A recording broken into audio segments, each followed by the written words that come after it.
across the UK, on DAB+, on YouTube, on your mobile, and on your side. This is Talk.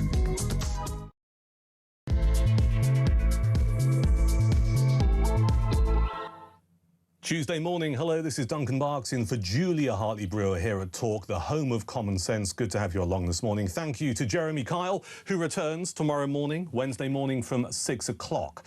The number you need, 0344 499 1000. There's a ton of stuff going on here, and we're going to pick it over this morning here on the home of common sense, which is Talk, 0344 499 1000. For your calls, your WhatsApps, and also your voice notes, we will play your voice notes out. Since you and I last spoke, we have discovered a couple of things. We have discovered that, well, we broke this story yesterday morning here on Talk, that counter-terrorism police are now investigating the suspected murder of Anne Widdecombe. We broke that news story yesterday morning here on the home of common sense, which of course is Talk. We also know that the security concerns of Nigel Farage, the leader of Reform UK, are being taken seriously by our Home Secretary. There was an exchange in the chamber of the House of Commons yesterday, and he's going to meet an organisation who are heavily involved in dealing with security for MPs. I'm going to revisit a little bit of the chat we had yesterday morning because I think it's genuine. Things have moved on since we last chewed it over. And it's simply this: what more can be done to protect our politicians? I don't want to be too gruesome about this, but Joe Cox, 2016, Labour MP, murdered.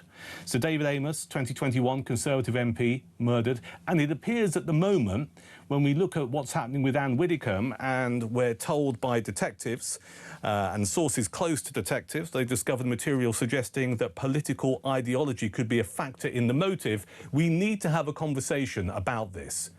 0344 499 1000. We can't afford to have any other politicians in this country targeted in such a way. At least I don't think so. And things have shifted. They have shifted. We spoke a little bit yesterday about social media and how that plays a part. Let me just bring you a story that's in today's Times newspaper. And it's a picture of an effigy at Hackney Town Hall in East London. The effigy is of the man who's going to be our next Prime Minister, Andy Burnham. And this story and this picture is genuinely frightening. Green Party councillors attended a transgender rights rally where some protesters repeatedly stabbed darts into an effigy of Andy Burnham. This was outside Hackney Town Hall, and the demo called on the council to refuse to implement the guidance on single-sex spaces. Activists have been filmed, this is verified, there are pictures in today's Times, filmed stabbing darts into the head and eye of an effigy of Burnham, who has backed the Supreme Court's ruling on the legal definition of sex and the Equality and Human Rights Commission's guidance on single-sex spaces. Now, you might be listening to this and watching this thinking, well, what's the big deal? If we normalise this kind of behaviour, then this is part of the problem that we're seeing over the last several years in this country of MPs being murdered. So let's do something about it. Question is what? 0344 499 1000. What more can be done to protect our politicians? Your thoughts on that this morning. And something else that literally, you know, sometimes you see stuff on social media. I don't know about you, but I see stuff and I have to watch it a couple of times. And then I think, is this a spoof? Is this AI? Is this someone just mucking around? But no, this is verified because it is on the Attorney General's Instagram feed. And we're talking about Lord Richard Hermer. He's the Attorney General. Some people in the past have called him a lawyer activist. I couldn't possibly comment. He has posted something on Instagram regarding the European Convention on Human Rights. Now, you all know that Reform UK and the Conservative Party made it very clear they think we need to leave, come out and not even sign up anymore to the ECHR. Kemi Badenoch's made that point, Nigel Farage has made that point, and they see it as an integral way of ensuring that we can deport people out of this country without someone going, oh no, Article 3, Article 8, right to a human life, can't go back to that country because I might be tortured. Their solution, the politicians I've just mentioned, is to basically unsign to the ECHR. And I think it's fair to say a lot of viewers and listeners to Talk probably think that is the answer. I think it's the answer. I think the ECHR leaves us hamstrung. And I think we need to come out of it, quite frankly. So Richard Hermer, the man who advises the government on legal matters, the Attorney General, is a big supporter of the ECHR. I'm about to play you something that appears on his Instagram feed. You can watch it as well if you're streaming us live. You can listen to what he had to say. He's basically taking the mick out of anyone who might want to quit the ECHR. Attorney General, if the pen lands in the pot, we leave the ECHR. Really? All right. Oops. So, 3 reasons I'm really glad I missed. Firstly, I believe that government protects people's rights. It doesn't take them away from them. Secondly, the rights in the ECHR are our rights. They're fundamental rights. They're your and our human rights. And thirdly, you know what? I think the world's a better place when we come together with 45 other nations across the Europe, united in our shared values. What the hell is going on? This man is the Attorney General. This man advises the government on legal matters. Now, we know, if you look at his history, he's been a supporter of the Labour Party for many, many years. If you didn't see the footage and you only heard it, obviously what happened there, when he tries to throw the pen into the glass, into the pot, he misses. He intentionally misses. It goes to the other side of the room. And then he backs up about why he thinks the ECHR is a really, really good thing. I mean, this is like watching some kind of student politician. It's embarrassing. I don't think I can say any more on the matter, because apparently his office is quite, well, quite serious, a little bit robust. I don't really want the inbox of some of my colleagues here at Talk to be filled up with complaints. So let me ask you, what do you make of what you've just seen and what you've just heard? Your reaction to Lord Hermer's Instagram video mocking, because I think that's a fair word to use, mocking leaving the ECHR. Is that suitable behaviour for someone in such a vital position, advising the government on legal matters? 0344 499 1000 for your calls, your WhatsApp messages and your voice notes. Text the word talk and your comments to 87222. Well, can we play it one more time? Is that all right? Just so everyone's clear about the behaviour of our Attorney General mocking those who think we should leave the ECHR. This is genuine, it's bona fide, it's on his Instagram. Here we go. Attorney General, if the pen lands in the pot, we leave the ECHR. Really? All right. Oops. So, 3 reasons I'm really glad I missed. Firstly, I believe that government protects people's rights. It doesn't take them away from them. Secondly, the rights in the ECHR are our rights. They're fundamental rights. They're your and our human rights. And thirdly, you know what? I think the world's a better place when we come together with 45 other nations across the Europe, united in our shared values. Your reaction to what you've seen and heard here on Talk this morning, 0344 499 1000. In the Talk studio with me for the next hour or so is investigative journalist David Shipley. Hello, David. Hi. Good to see you. Thank you for coming in. Well, let me get your reaction to that. What do you make of it? That's our Attorney General. Yeah, I think the kindest thing I can say is it's very, very ill-advised. Yeah. You know, the problem is, I mean, I personally do also think we should leave ECHR and other international legislation, but there are good arguments you could make in favour of ECHR. Yeah. He deployed none of those. It was also surface level. It's, oh, hey, rights are great, and they're your rights and they're my rights, and isn't it great when we all come together with lots of other people with rights? Yeah. It's just, there's nothing there. It's candy floss. And, you know, I think Lord Hermer is a more substantive man than that. I disagree with him on almost everything, but I think he has more substance. So to make this very silly, quite embarrassing video, I think reveals that he has poor judgment as a politician. I think you're right, and he's not here to defend himself, but I mean, I think, I used the term mocking a few moments ago, I think it's fair to say he is mocking people with this kind of, oh, I missed the pot with my pen, what a shame. He's mocking people who believe there should be a serious debate about the UK coming out of the ECHR, but you think he's ill-advised. There should have been someone in his team who just went, do you know what, boss, probably not the greatest idea. You would have hoped so. Yeah. But also I think it maybe reveals a little bit of how he and his team think about the British public and what they think of the level of argument which the British public expect. Yeah. And, I mean, what struck me about it as well, and I have a bee in my bonnet about this, mostly driven by Andy Burnham, who at the moment is all over social media, particularly X, doing little videos. I mean, this is a man who's about to be Prime Minister as of Monday. We don't know what he stands for.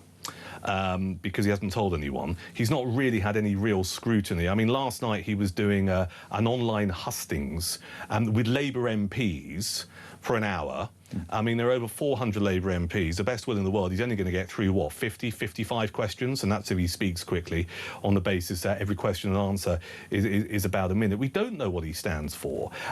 We have these little videos that pop up of him, you know, saying, well, this is what I think, or I'm doing this today, or I've just got off a train from Manchester, or whatever. And I only mention that because he's about to be our next Prime Minister, but it kind of links in with the Lord Hermer stuff, that I don't think we should have our politicians doing these kinds of videos. I just think increasingly they're embarrassing. It's almost like they're trying to outdo each other with a bit of slapstick.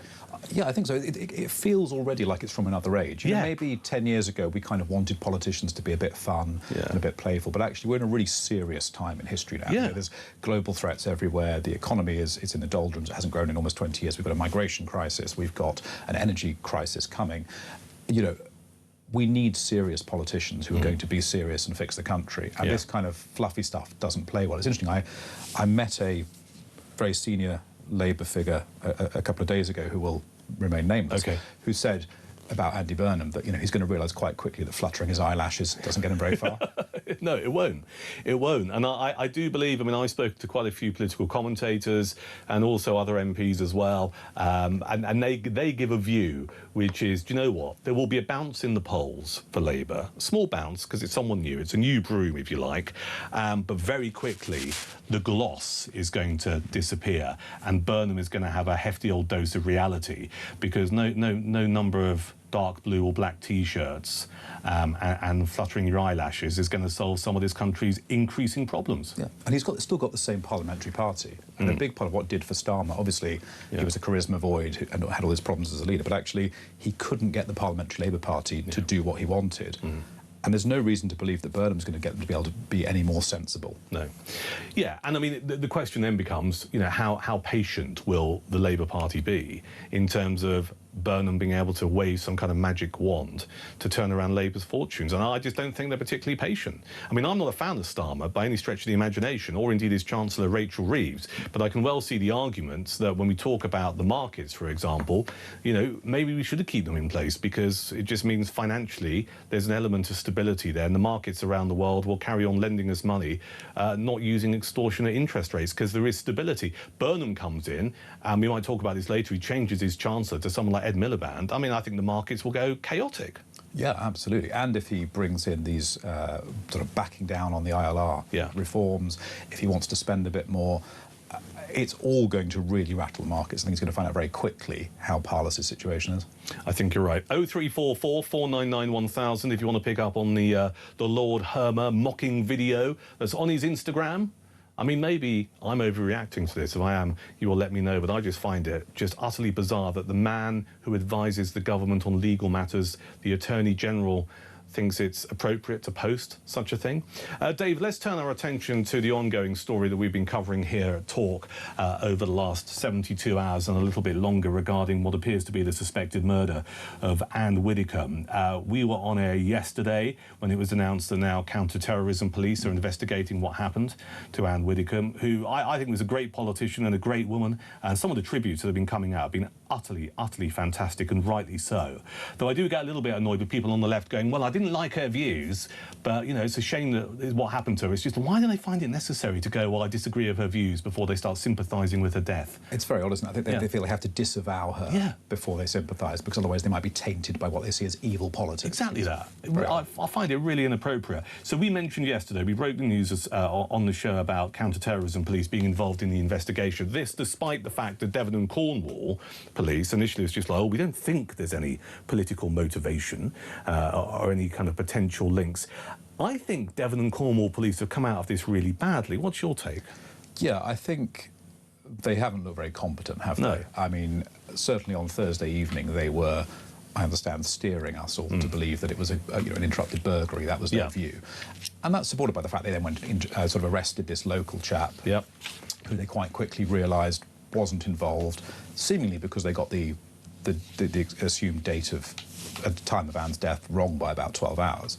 So I know there's some conspiracy theories floating around online. I think this is just fundamentally a failure of competence. I think Devon and Cornwall are just not coping very well with this murder investigation. Yeah, I think that's fair. I mean, it's very easy for people to want to delve into the world of conspiracy, but I think it's most things that I come across, with some exceptions, for most things, it's more cock-up, isn't it, than conspiracy? I mean, they got form as well. A couple of years back, there was a weird situation where I think it was there was between the PCC and the chief constable. One was saying there'd been multiple bodies found in a wood, and then the other said, "Oh no, it was just one." Yeah. You know, if they can get that sort of level of stuff wrong in non-political cases, that we shouldn't be surprised at how wrong they've got this. And I suspect they're probably quite glad that counter-terrorism police are now running this. Yeah, and clearly what has happened is they've raided this guy's house, who's currently in custody, the suspect.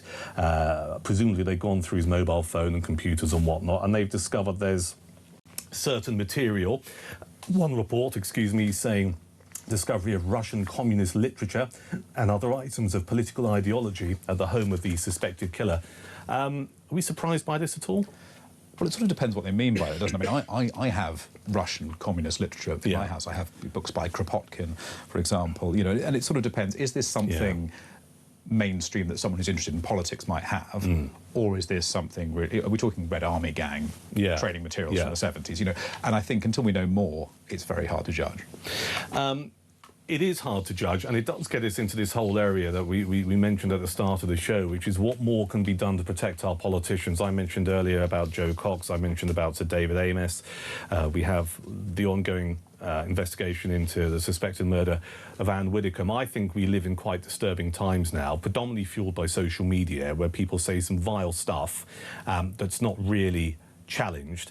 And I find myself torn, because as an advocate of free speech, I do believe that people should be able to say what they want, right? And we shouldn't be putting people in prison for having views or having social media postings all over their social media. That said, we clearly have a problem in this country today with how people feel they can behave towards politicians. I mean, I mentioned this earlier, this story in the Times about people sticking darts into the face of Andy Burnham, Green Party councillors, at a rally outside Hackney Town Hall. I mean, if we don't challenge this kind of stuff, it normalises that kind of behaviour, doesn't it? I think it does to an extent, but I think actually a lot of this is being driven by politicians. So if you go back a few months ago, Ed Davey posted a video on the Liberal Democrats' official X account, where he talked about saying, what's the greatest threat to Britain? He said, it's not Tehran, it's not Moscow. Nigel Farage. It's Nigel Farage's Reform Party. Yeah. So that's a mainstream politician who would present himself as being a voice of moderation, a voice of unity. And actually, he's saying that another mainstream politician, the leader of the most popular party in the country, is the greatest threat to our nation. Yeah. That is vastly more dangerous and, I think, inciting than someone mouthing off some sort of account with 100 followers mouthing off. You're brilliant, because I hadn't thought about it that way until you've just outlined it brilliantly. You're absolutely right. You've got a political leader, a leader of a political party in this country, Lib Dems, who've got, what, 72 MPs, going all over his social media, saying, you know, it's not about Russia, right? It's not about Iran. The biggest threat is another political leader. And if we let that go unchallenged, which, let's be honest, we have, apart from a few reform activists just telling Ed to do one, which you'd expect them to do, we kind of then normalise or accept the behaviour that that's OK. Yeah, I agree. And I actually wrote about it at the time, and I went to the Liberal Democrats press desk and said, would you like to defend this? What did they say? They didn't reply to me. Really? Yeah, this was for a piece in The Spectator, you know, and they wouldn't even reply. And I think there's... it is mostly, I think, on the left and the centre-left, actually. There's this tendency to describe people they disagree with as enemies. And it's within government as well. So there was a big government paper that was published called Protecting What Matters a few months ago about national unity. And they describe in that people who believe that the English are an ethnic group, that, you know, who are highly sceptical about mass migration, as being threats to the unity of the country. You know, and that itself, I think, is really escalatory language and really dangerous language. So it's not being driven by low follower accounts that are anonymous, I think, on Twitter. It's being driven from the heart of our political class, and they need to be a bit more self-aware about it. Brilliant. David Shipton, investigative journalist, here alongside me at Talk. It's a Tuesday morning. It's just turned 20 past 10.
across the UK.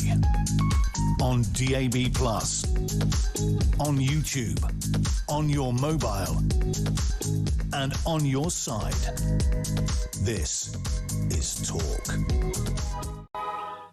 It's Talk. I'm Duncan Barks. I'm here through until 1 o'clock this afternoon. Ian Collins here from 1 alongside me for the next hour, or through until 11 o'clock, is David Shipley, investigative journalist, as we chew over some of today's news stories and this slightly bizarre bit of footage that's on the Instagram feed of Lord Richard Hermer, the Attorney General, the government's legal advisor.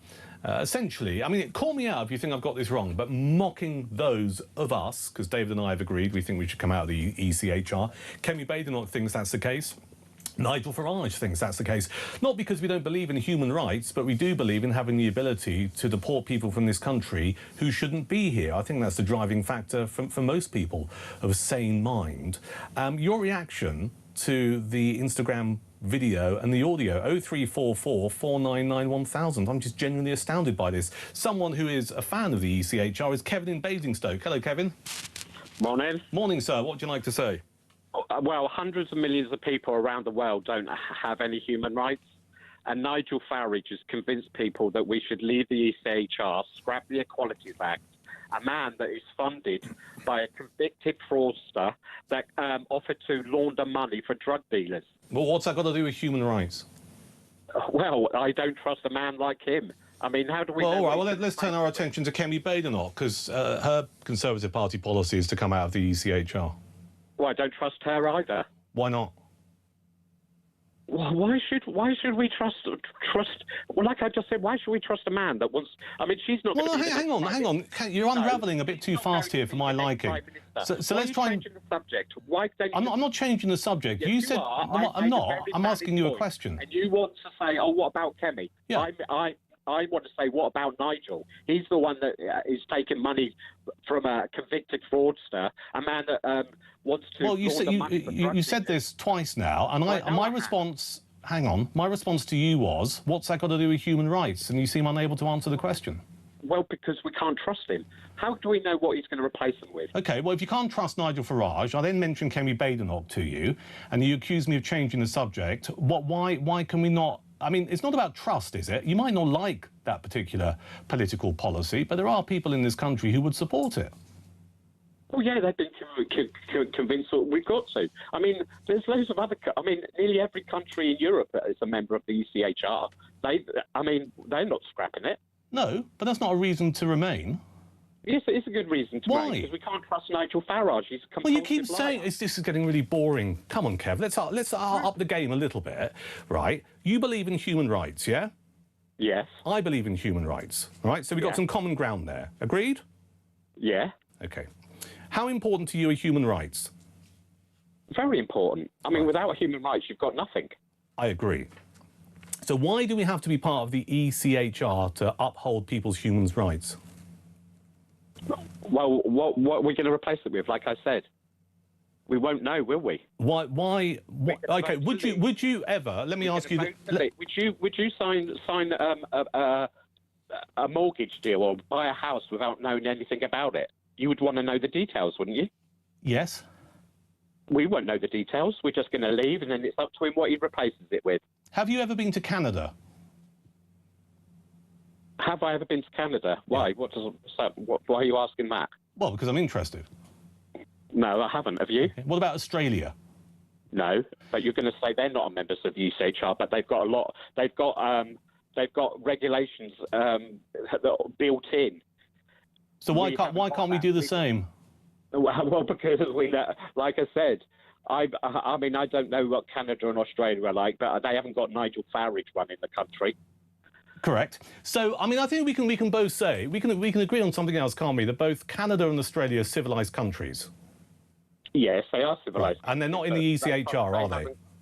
No, but they've probably got lots of other regulations built into law. Yeah, brilliant, and I hope they have, so we can do the same. So what's the problem, apart from the fact that you don't like anything that Nigel Farage says? Because the man that's going to implement it is a compulsive liar, and you can't trust him. All right, welcome your view. Thank you, Kevin. 0344 499 1000. I thought we were going round in circles a bit there.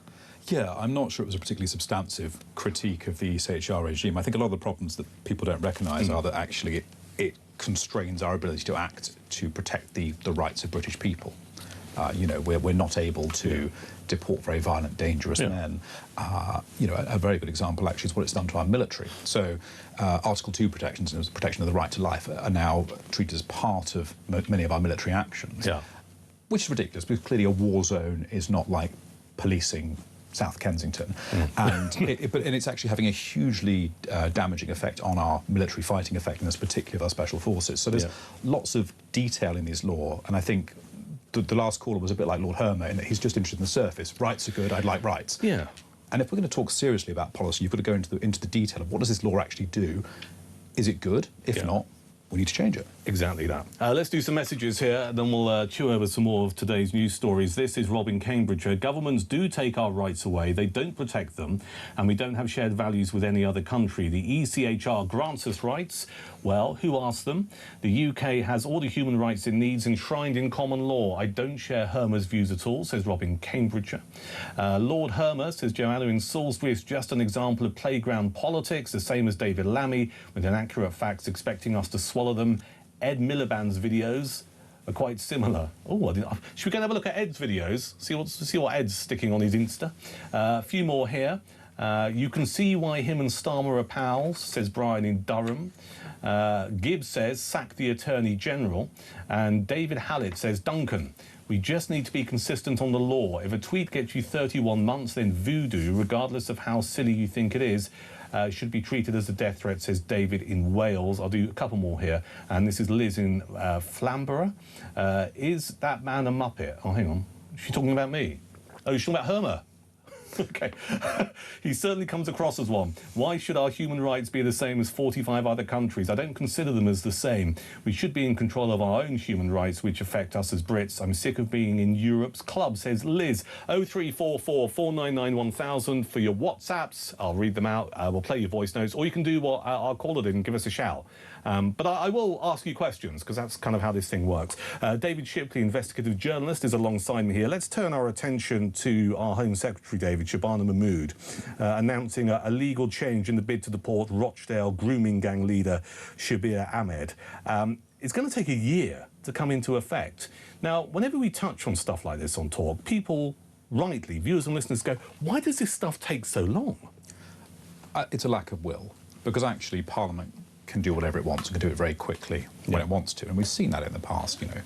And here, all Parliament actually has to do is pass the Deportation of Shabir Ahmed Act 2026. Yeah. You know, say, notwithstanding any legislation, Shabir Ahmed will be deported as soon as is possible. You know, that is really simple. It could be done within a couple of days through the Commons and the Lords and then to royal assent.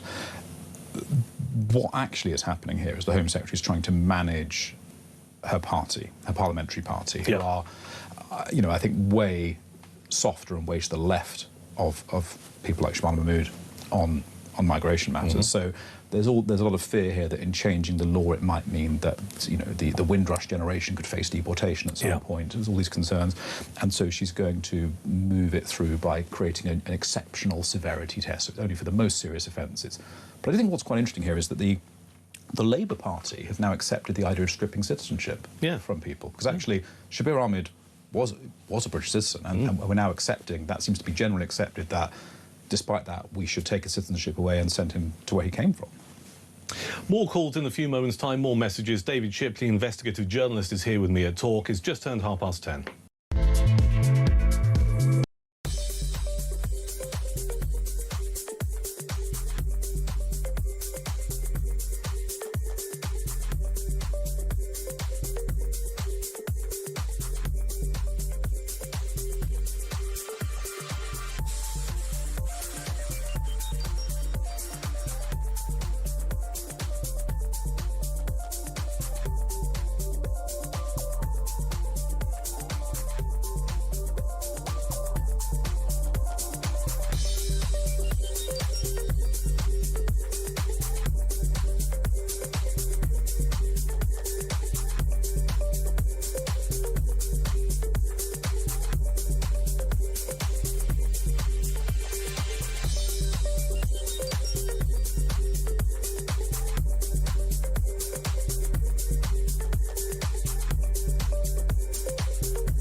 across the UK, on DAB+, on YouTube, on your mobile, and on your side.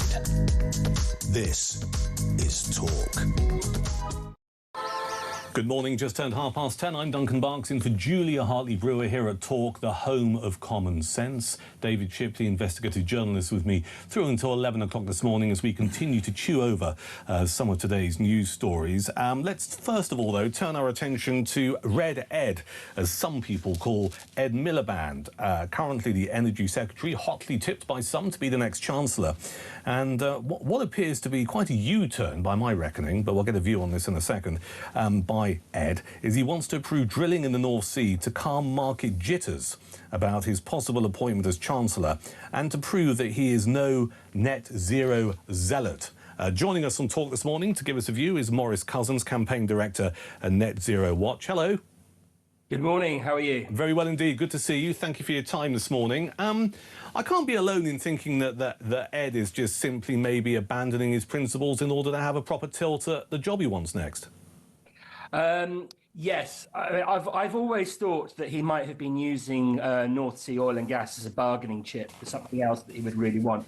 I mean, the reality is that the real battle for net zero is in the Treasury. Yeah. You know, in order for us to do this, there's lots of funding that's required and subsidies, and the Treasury historically has been a roadblock to a lot of net zero investment.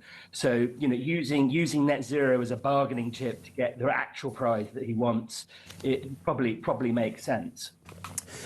It is quite interesting, this, isn't it, for many, many reasons. I mean, there's been a lot of lobbying in the past to say to people like Ed and indeed other Labour politicians, increasingly actually by some Labour backbenchers as well, who would rightly make the point, which is, look, you know, for the sake of our economy, we should be drilling. They also make the point that in order to try and hit our net zero targets, we import oil and gas from Norway, and they're finding the stuff in the same place that we could be drilling for it ourselves. I mean, it's extraordinary. Yes, it's totally inconsistent. I mean, net zero is a powerful drug and leads to all sorts of delusions.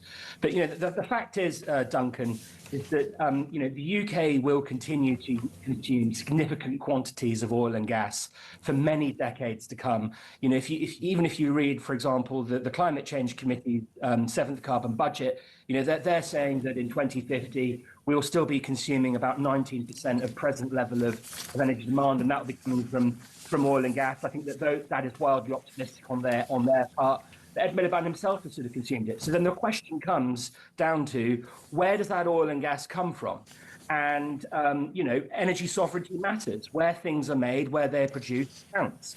And in this new era of great power competition that we are currently in, having that domestic capacity to be able to produce, refine, and you know, distribute it here really matters. I think it does. And I mean, I always find I don't know if zealousy is such a word, but if not, I've just created it, surrounding net zero to be just utterly absurd. And as a journalist and a commentator, I always like to point the finger of blame at someone. But we can't just blame Labour with this, can we? Because the net zero stuff, by my reckoning, goes back to Theresa May, who enshrined these targets into law. Yeah, I mean, like, look, this is a cross-party thing, but you know, look, I think this goes a lot deeper than people blaming individual parties or politicians. You know, the fact is that the British people have voted for this.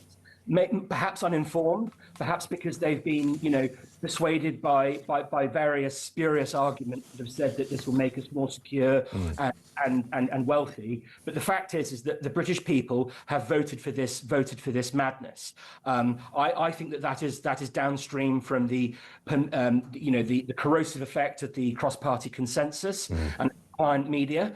But you know, I don't think that we can just simply put this at the door of individual politicians and parties. They are to blame, but I think we have to collectively take responsibility for a lot of this. Yeah, and I mean, you make a really interesting point. I mean, do you think that people were aware of what they voted for? Because it was in previous party manifestos. I mean, or do you think it's just something people just go, oh yeah, net zero, probably a good thing?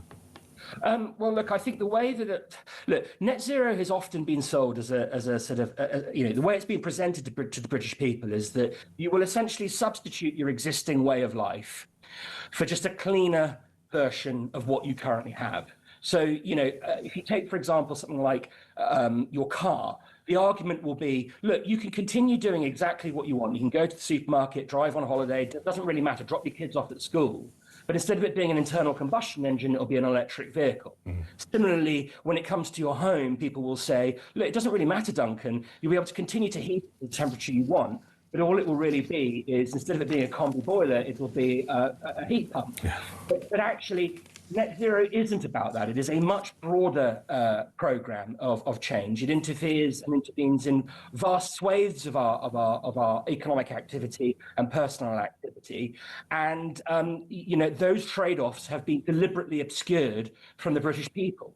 And we've just not had that honest debate about trade-offs. It's all been sold as we'll be just getting to the land of milk and honey. Yeah, and the whole debate around it reminds me of where we were 20 years ago when we started talking about immigration. I mean, I'm old enough to remember doing radio shows where there was this kind of view that if you were overtly critical of immigration to this country, you were some kind of bad person and you needed to really accept it was for the good of this nation. And I find myself thinking we're in a similar position at the moment with net zero, certainly over the last few years, which is like any criticism of net zero basically means you want to destroy the planet. And I do wonder whether or not the media is partly to blame for that, because certainly at the BBC and indeed elsewhere, there is a serious kind of obsession with net zero. Yes, I mean, look, you're right. I mean, ultimately, what this comes down to, I think, is that we've seen a corrosion of collective reasoning in our public debate over many decades. And you're right. Net zero isn't the only issue where we've seen this. I think where you can see whole swathes of our public policy agenda where there's been state failure, whether it be immigration, whether it be defence, whether it be welfare, net zero. Yes, it's because we haven't had a free and fair debate on a lot of these things, and that's where logical fallacies are able to proliferate, and ultimately the downstream consequences of that is that Britain becomes poorer, less secure, and just a poorly governed country. Maurice, great talking to you as always. Thank you for joining us on Talk this morning. That's Maurice Cousins, campaign director at Net Zero Watch here on Talk. It's 20 to 11. David Shipley, investigative journalist. Is Ed Miliband selling out here in order to become Chancellor? I think he might be playing an even more clever game than that, actually, because if you think about it, if he does grant these consents, well, the last time they were granted, they were overturned. So the Tories granted the consents, then there was a judicial review brought on the basis of the legislation about emissions, and the court said, actually, you can't do this. So Ed Miliband could quite easily grant the consent and then say, oh, well, the court ruled out, there's nothing to do with NEGOV, and I think that's probably what would happen, because we have this legislation about emissions, which actually, that hasn't changed since 2022, so why would the court make a different decision now? The prospect of Ed Miliband being the next Chancellor of the United Kingdom, what would be your thoughts be around that? I think it would be very bad. I think Rachel Reeves has been a terrible Chancellor, but Miliband would be worse. I think his instincts would be to accelerate the net zero programme, which is and has destroyed our heavy industry in this country, and that makes it impossible for us to have a functioning defence sector as well. And he is a zealot, and I think a very dangerous one. And were he handed the keys to the Treasury, I think he would accelerate the collapse of our country's financial security. I think you're absolutely right. If you want to pick up on that, 0344 499 1000 is our number. This is Talk.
across the UK.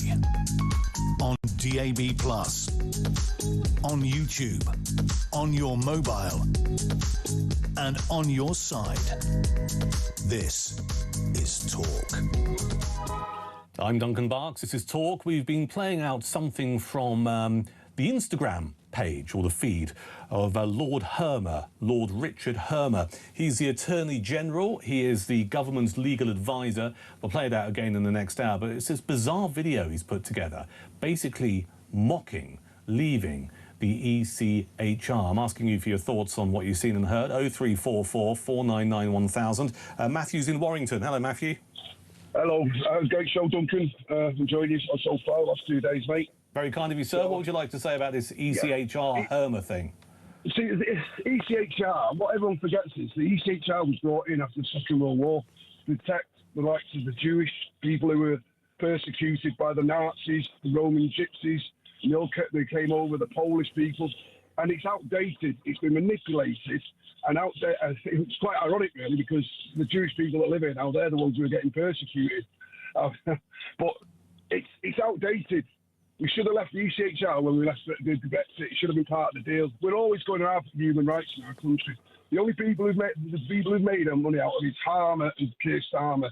And to be fair, most people now, when you say human rights lawyers, they make your stomach turn. They're hated with a vengeance now because they're just leeches now. They're just creaming our country. Well, certainly there is a view, Matt, isn't there, that certain lawyers are actually more activists than perhaps just lawyers. I mean, I don't know how long you've been listening this morning for. Did you hear Kevin in Basingstoke earlier? Yes, exactly. He'll be one of them guys who's on his keyboard and he'll say, he's there, look at him putting flowers down just to make sure the cameras are there. And Anne Whittaker was such a bad person. If I said anything about, say if that was Keir Starmer and I posted on Keir Starmer that, he deserved everything he got, I'd have the police knocking on my door. You would, but the reason I asked you about Kevin in Basingstoke, he was adamant. I mean, clearly he had a bit of a Nigel Farage obsession, but he was adamant that we should never leave the ECHR because, quote, people need human rights. And I put to him, there are perfectly civilised countries around the world, Canada being one, Australia being another, where and I think we can all agree they're civilised countries where people do have very decent human rights, and obviously they're not part of the ECHR. So how would you convince someone like Kevin, Matthew, that actually we should leave and not be too concerned about leaving? The likes of Kevin, you can't convince. He will always have in his mind that we need to stay left-wing. We can't give up anything. He wants to be still part of you. It doesn't matter. If you've told him the sky is blue, he'd still think it was black or red. He'll never change his mind, and that's the problem. There's too many of them now, and because you've got social media. I know everyone goes free speech, but the things that have been on social media the last week or so about Anne and that, it's disgraceful, and there should be a level of cut off. Because like to Kevin, you give them a voice and they just run away with it. They won't be told that sorry, mate, we are going to have a human rights bill. If Kemi gets in or Farage gets in, we will create a law of human rights. But we should also have a human rights to have women and children feel safe at night. Yeah. That's priority. If anyone's coming over to the country and because they've been persecuted, you shouldn't be getting on a boat and you shouldn't be throwing your passport away. And the other thing I think we should do as well, if you can afford to pay a gangmaster to get on a dinghy to come over here for £2,000, you can afford to pay your legal bills for human rights, not get legal aid. So as soon as you stop legal aid, that'll stop the human rights lawyers. All right, Matthew in Warrington, good call, thank you. 0344 499 1000 for yours. You want to pick up on anything Matthew said, or indeed Kevin in Basingstoke earlier. We're talking about the ECHR, Lord Hermer's video mocking those of us who believe that we should uncouple ourselves from the ECHR. Your thoughts on that? We'll continue to ask the question given the ongoing situation in the investigation into the suspected murder of Anne Whittaker. What more can be done to protect our politicians? All of that going on. 0344 499 1000. Let's turn our attention to something which I suspect if you look at your water bills, you're going to find yourself thinking this is just not fair. I mean, we often talk about having an equal and fair society. Tell me what you make of this. Benefit claimants have been given permission to ignore hosepipe bans. Now, we all know about the hosepipe bans. It's been blooming hot over the last several weeks. Various water companies are saying, well, no, you can't use your hosepipe anymore. There's a story in the Daily Telegraph that's talking about 2 water companies who have been accused of 2-tier policies after allowing families on welfare payments to flout the restrictions. While millions of Southern Water and Affinity Water customers have been under a ban, they can't use their hosepipe since Friday, thousands on a water-shore tariff are exempt. Just so you're fully aware of this, the national tariff caps water bills for low-income households and those who must use large amounts of water for essential needs. Those who use sprinklers or fill ponds and pools are not eligible for the tariff. Applicants must be claiming benefits. They must have 3 or more children under 19 in full-time education or have someone in their household with a medical condition that requires significant amounts of water. Is this fair and just, or is it just another example of 2-tier Britain? Let's get a view on this. Jamie Jenkins is a former ONS statistician. Hello, Jamie. Good morning, mate. You all good? I think we're all good. I'm not entirely sure what to make of this story. What's your take on it?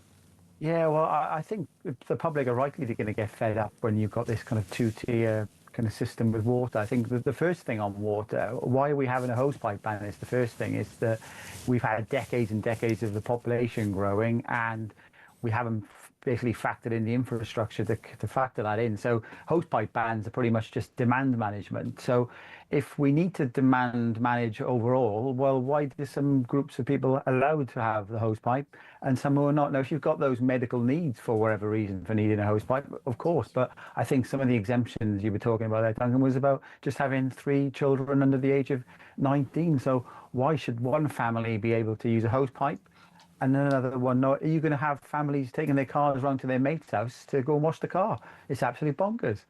It is bonkers, and I think it just feeds into this narrative that some people believe is the case in this country. And we often talk about it here on Talk. We talk about 2-tier policing and 2-tier justice. I don't quite know what you describe this as, but it certainly seems to be some kind of 2-tier policy. And you know, I'm not here to bash people on benefits, but equally, I think if you're paying vast amounts of money for your water to be supplied and being taken away, if you're going to have a hosepipe ban, it needs to apply right across the board, doesn't it? Of course, yeah, because ultimately the reason there's a hosepipe ban is the water companies are saying we may run out of water in the reservoirs. When you think, you know, it's difficult when we're in the middle of a heat wave. If you think back to the winter, the amount of rain that we were having across the country, we clearly should be collecting more and more of that rain during the winter months to support us during the summer months. But I think it's pretty much, the public are right to get fed up. That I think they're getting fed up that people are, well, you've got one group of people who are paying into the system and another group of people who are taking out for the system, and you're continuing with these 2-tier policies that are going on. It's unjust. It's not fair. And I think, you know, these water companies need to read the room, I think, on it. I think you're right. I mean, if you work for a water company at the moment, I mean, you can't do right for doing wrong, can you?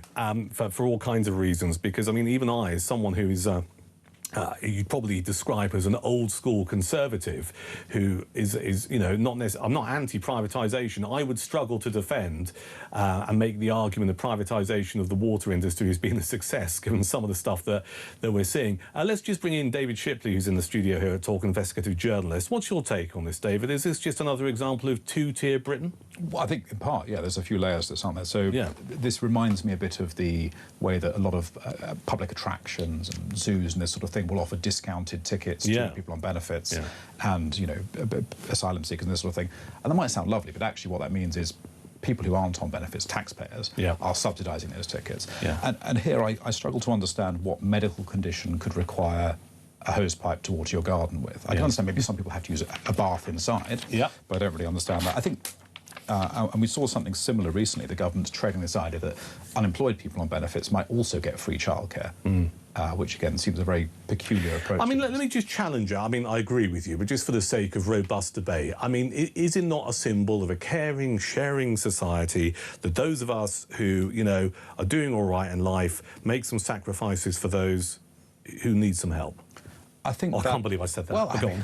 I mean, I think it's an argument. This is the argument that's made. And I think much the problem in British society is that we bring in again and again and again these individually quite small changes which seem nice, you know, this. Oh, it's just nice to help people. It's nice. It's nice. And we've got to the point now, you've got to remember, we haven't had any meaningful economic growth per capita in almost 20 years.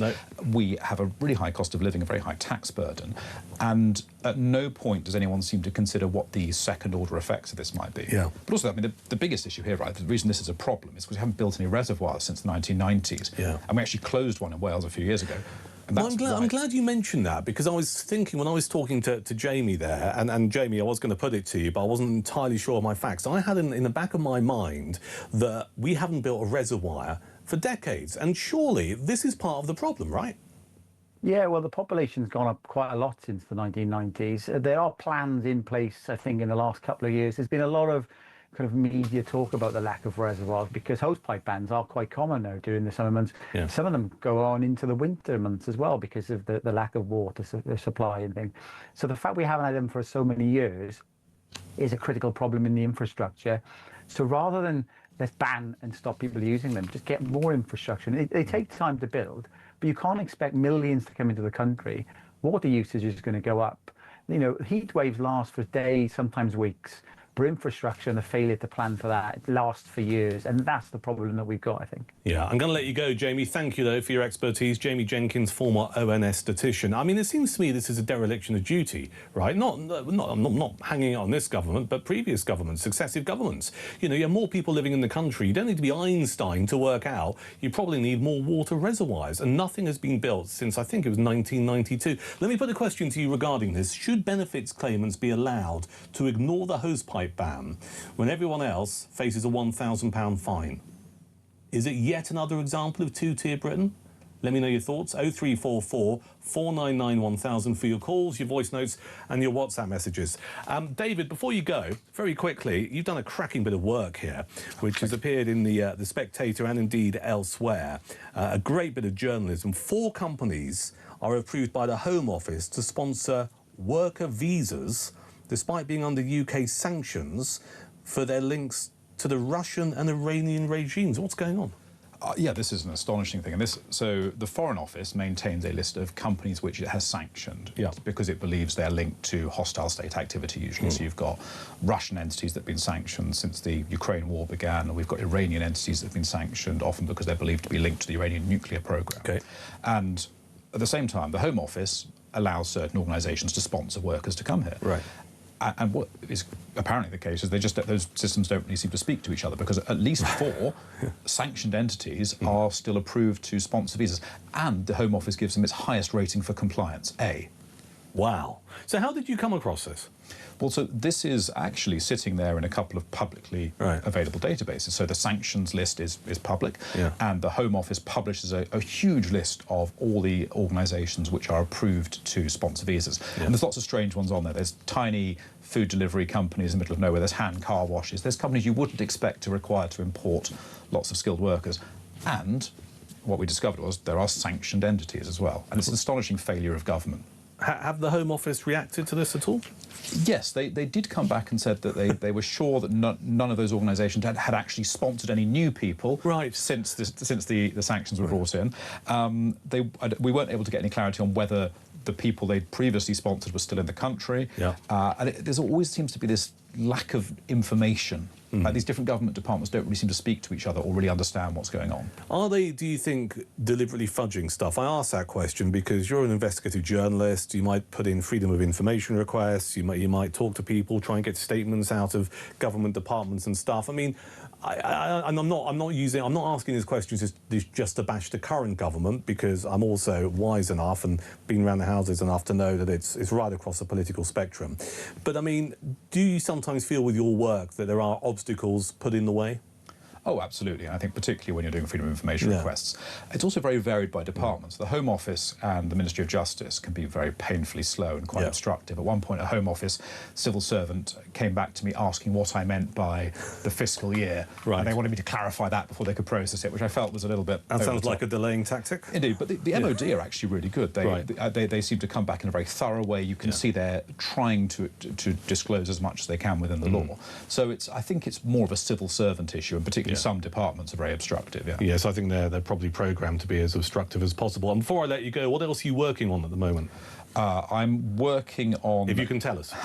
I'm working on something quite interesting about sort of corruption in the prison service, which I hope will bear fruit soon, and something about sort of the military environment and what that looks like under the legal conditions we currently have. Look forward to hearing about it. Look forward to reading about it. Thank you. David Shipley, investigative journalist here on Talk. I'm Duncan Barks. I'm here through until 1 o'clock this afternoon. Ian Collins here from 1. Keep your messages and calls coming in. What more can be done to protect our politicians? We're obviously revisiting that particular issue given the ongoing investigation into the suspected murder of Anne Widdecombe. Also, what's your reaction to Lord Hermer's Instagram video mocking leaving the ECHR? Should we play that again after 11? We can do that after 11, can't we? And also, benefits claimant, should they be allowed to ignore the hosepipe ban when everyone else faces a £1,000 fine? 0344 499 1000.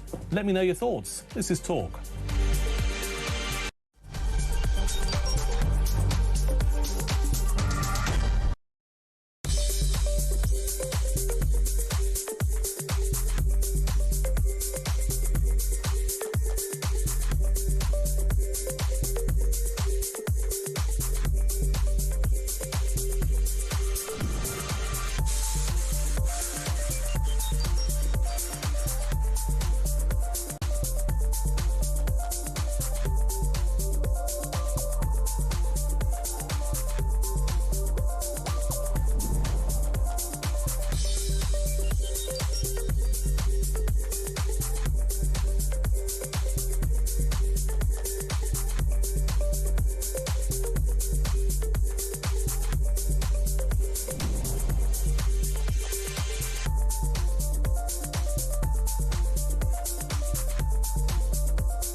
Across the UK, on DAB+, on YouTube, on your mobile, and on your side. This is Talk.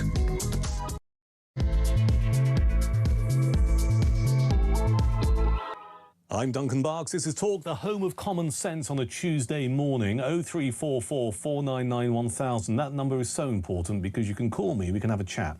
You can also WhatsApp me your thoughts, and you can send voice notes to that number, and we will play them out because I think there are a number of things we need to get sorted this morning here on Talk. And as the investigation continues into the suspected murder of Anne Widdecombe, I think once again we need to have the conversation about what more can be done to protect our politicians. And I don't want to sound gruesome about it, but you can go back over time. You can talk about Sir David Amess, who was MP for Southend, who was murdered in 2021. Jo Cox, who was murdered in 2016. She was the Labour MP for Batley and Spen. And also where we find ourselves this morning with the investigation regarding the death of Anne Widdecombe. We did this show yesterday, and I was struck by some people who are just like, it's not MPs who need security, it's us who need security as a result of MPs' decisions. And I was ruminating about that last night in the pub because I walked the dog, have a couple of pints of Guinness and go home. And I thought that was astounding, that some people are quite happy to put at risk the lives of politicians in this country with this kind of fudge idea that it's like it's us that need security, not MPs. I mean, I made the point yesterday to a caller, which is, well, we can do both, can't we? So I'm keen to take the nation's temperature on that. 0344 499 1000. We also have this slightly bizarre story, I think it is bizarre, about benefits claimants who are being allowed to ignore the hosepipe ban. And just for the record, it's not about bashing people on benefits. There are people on benefits for very, very good reasons. But whenever I read stories like this, I do find myself thinking there's a danger here that we have this kind of two-tier Britain. We've talked about this before on Talk. People come on the show, come on the air, and they talk about two-tier Britain in terms of policing and justice. I mean, what does this... Is it fair that if you're on benefits, you are essentially told you can ignore the hosepipe ban? Is that fair? 0344 499 1000. And the thing this morning that I'm still genuinely astounded by, because I for a number of reasons. I mean, if you just put us on, firstly, thank you. Secondly, we've got Lord Richard Hermer. He is the legal advisor to the government, all right? It's a chunky old position. He is the Attorney General. And he's put something on his Instagram feed where he is, I keep using the word mocking. It's the only word I think is suitable to use. He's mocking people who want to leave the ECHR. If you switch this on this morning for the first time, you're going to hear what he said. And also, if you're watching us streaming, you can see the video as well. This is Lord Richard Hermer. Attorney General, if the pen lands in the pot, we leave the ECHR. Really? All right. Oops.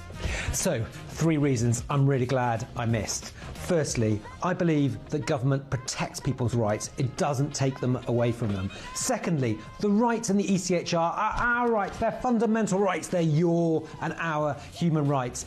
And thirdly, you know what? I think the world's a better place when we come together with 45 other nations across Europe, united in our shared values. I mean, this isn't just some student politician in their bedsit doing a little video to try and get hits. This is the Attorney General. And I think, well, there is a sizable amount of opinion in the country today, I made this point in the last hour, which is we need to not only have the debate about quitting the ECHR, we need to quit. We need to quit because it's been abused by lawyer activists over the years, which makes it very hard to deport people who shouldn't be in this country. I think it's Article 3 and Article 8, one of which is a right to a human life, and the other is about the right to not be tortured if you get taken somewhere that has less human rights, which is why we can't deport a lot of people. Just go through the archives and look at the number of cases where we've not been able to get people out of this country because of Article 3 and Article 8 of the ECHR. That is the Attorney General who's making it so clear that you, certainly me and others who think we should be out of the ECHR, where it's some kind of imbecile. So I just want your reaction to it, because he's a very senior man in this country's hierarchy. 0344 499 1000. Let's get a view on this and loads of other stuff as well with Peter Blexley, former Met Police detective, who joins us this morning. Morning, Peter. Good morning. Good to talk to you as always. You will have seen and just heard this Hermer clip. What's your reaction to that? It's condescending. He's trying to belittle us, and it's a prime example of why so many millions of people in this once great nation detest the establishment, their prominent figures, and by natural extension, politicians. Yeah, I think it is. It's condescending, it's patronising. I think it's almost borderline contemptuous, isn't it, of someone else who might have a different view to him? Yes, indeed. And you only have to look at Hermer's career and what he's done, both as a human rights lawyer and in the role of Attorney General, and to see what kind of person he is. First of all, he's Starmer's big pal, and he is one of those people who I'm sure would describe himself as progressive, what I would call one of those woke, liberal, fluffy, hugely damaging type of people that actually put the rights of people who have entered the country illegally, who are here to be a huge financial drain on this country and of no significant benefit in any way whatsoever. He puts the rights of those kind of people above you, me, and all of your audience. That's what he is. That's the kind of person that he is. His track record absolutely proves what I've just said, and I have absolutely nothing but contempt for the repugnant little man. I'm just struck that we live in today's world where we have someone who's so senior in this country's hierarchy, someone who's massively influential, someone who's a massive part of government, who actually thinks not just the content but the style of that video is something that's acceptable to stick on his Instagram feed. It's embarrassing. I find myself thinking other countries around the world might look at that and just go, what the hell has happened to once Great Britain? Well, it's a pathetic attempt by the most senior legal person in the country to try and get hip and down with the kids. But of course, what it actually does is scores a huge own goal, because his contemptuous kind of attitude towards us just seeps through every pore of that man's skin. He is of the elites. He is an elitist. He sneers down his nose at us and does a pathetic thing like that. If he was a TikTok personality or somebody like that, where people make a living out of doing increasingly ridiculous things, I would, of course, have a rather different approach to it. But it's the Attorney General. And in my opinion, I have absolutely no qualms about saying, with his human rights, and I put that in inverted commas, record, with his track record of being Attorney General, whereby he has been a party to protecting the rights of people who simply should not be anywhere in this nation, I find him an enemy of mine, if not the broader people. This is Talk, the home of common sense. It's 10 minutes past 11. I'm Duncan Barks. I'm talking with Peter Blexley, former Met Police detective. Peter, let's turn our attention to the ongoing investigation into the suspected murder of Anne Widdecombe. I want our viewers and listeners to be in benefit of your wealth of experience regarding this, because Devon and Cornwall Police have received quite a bit of criticism regarding how they made various announcements at the beginning of this investigation. It's not politically motivated. They don't think it's related to terror. Then at around midday yesterday, here on this show, we broke the news that it was confirmed that counter-terrorism police are now part of this investigation, if not leading this investigation. First off, I mean, the criticism of Devon and Cornwall Police, given your experience, is that justified? I think their media strategy has, quite frankly, been appalling. It's come over terribly. Looks like they're being blown by the wind. It looks like they're really not in control of the situation. Rewind to Friday with the first in-person press announcement. The Assistant Chief Constable said, "We've got a white national in custody," and he was almost looking like the cat who'd caught the cream. But of course, that man was later released and was nothing to do with the investigation.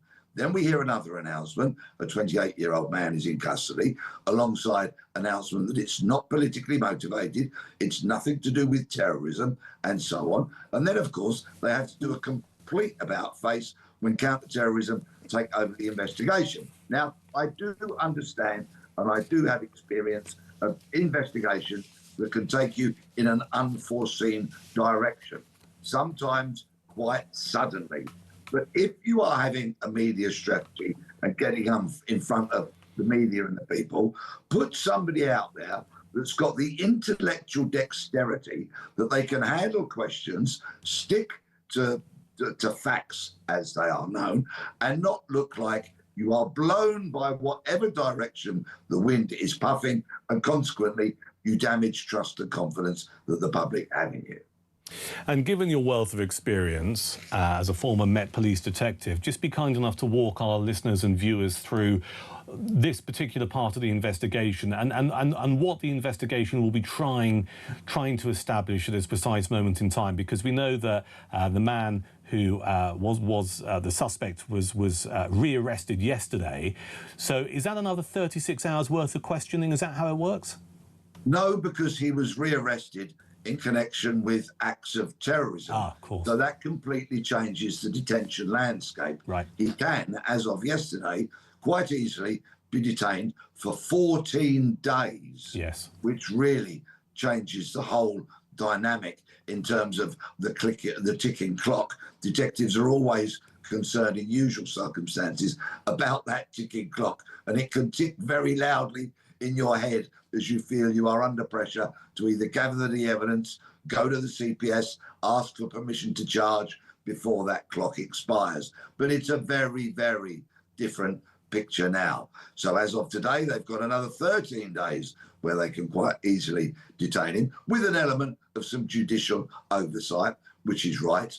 And so it changes the dynamic. It says to me that there's an awful lot more work that this investigation has to carry out. Hence, they want the additional time. They will, of course, as and when, or if I should say, compelling evidence is gathered that a charge can be brought. It is only right that a charge is brought as soon as possible. They can't gratuitously say to themselves, well, we've got 13 days. If we've done it in 2 or 3, we'll take another 10. Those kind of rules do not apply. But yes, it changes the dynamic. It changes it completely. The resources they have, well, but they'll get anything they want. And of course, counter-terrorism policing has a network the length and breadth of the country who are very, very used to working alongside and with one another.